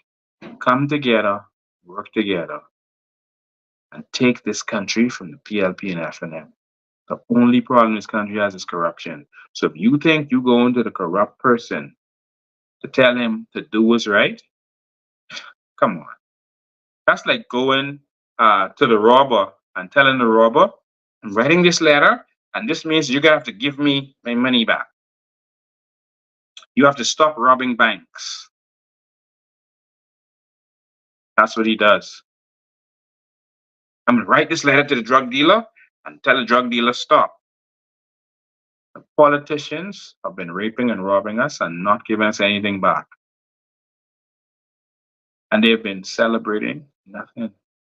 I see they doing some water pipes in Exuma, and they having big celebration. Oh, just bring in water. Please don't let me see y'all praising any government official for doing what they paid to do.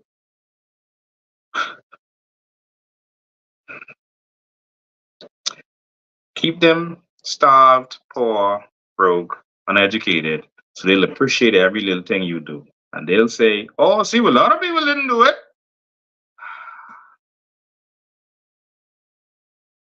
Let's wake up. Let's not fall for the political tricks. The political tricks are afoot. Again, I'm willing to work with anybody, but we got to be careful of the sellouts. We're going to start rolling out our candidates very soon. And if you hear someone on the radio talking about the natural resources, the carbon credits, and all these different stuff, tell them to get together and work together. Tell them that. Because I tired hearing talk. Because some of these people who want to talk about it, I didn't see them when we were out there fighting for immigration, and getting locked up or fighting for carbon credits. I didn't see them. Did y'all see them? But we're willing to work with anybody. Anybody. Are you prepared to fight for this country?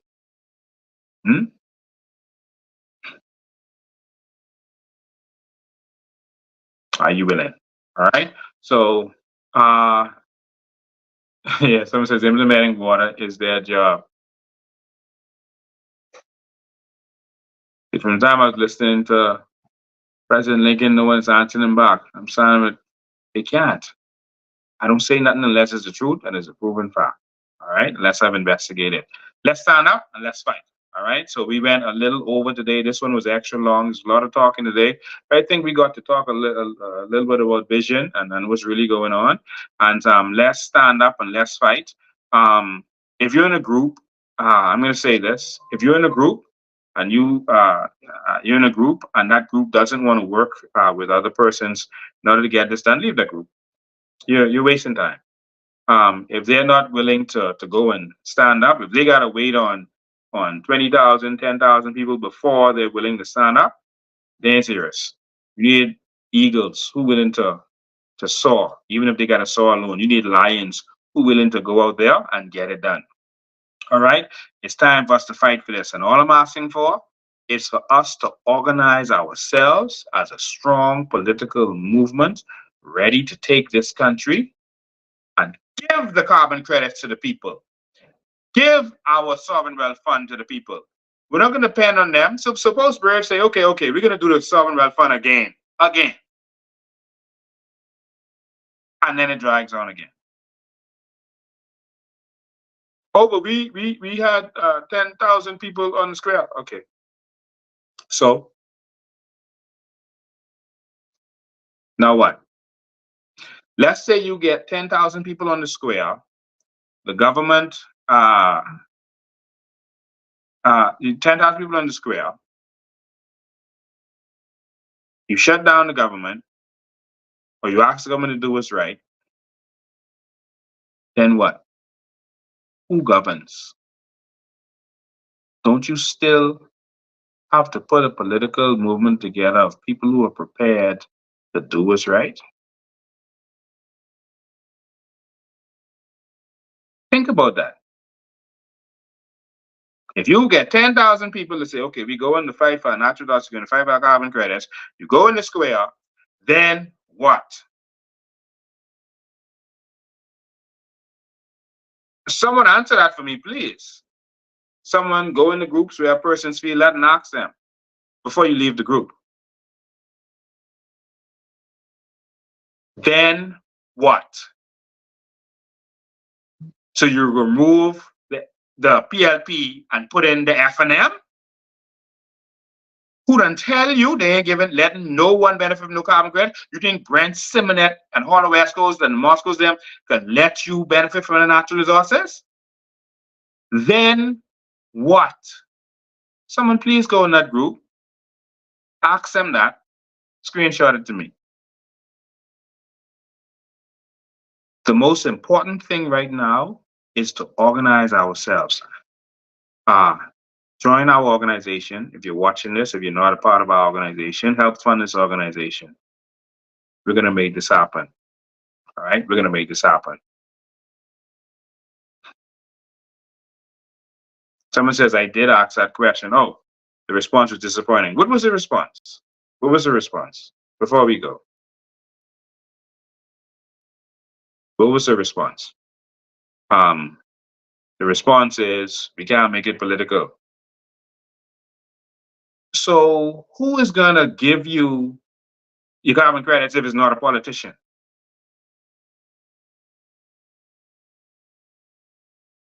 It's not about PLP or F&M or COI. We got to be neutral. The PLP is not going to support this because the PLP is not in support of this. The F&M is not going to support this because the F&M is not going to let you benefit from carbon credits, natural resources, or anything. And Brave don't take it from you. So the PLPs and F&Ms will not support you in this. Only COI members are going to support you. Only COI members are going to believe in you. Only COI members will be in your groups. Ladies and gentlemen, please listen to me. It's time to stand up. Chase, the response is they're going to tell the government what to do.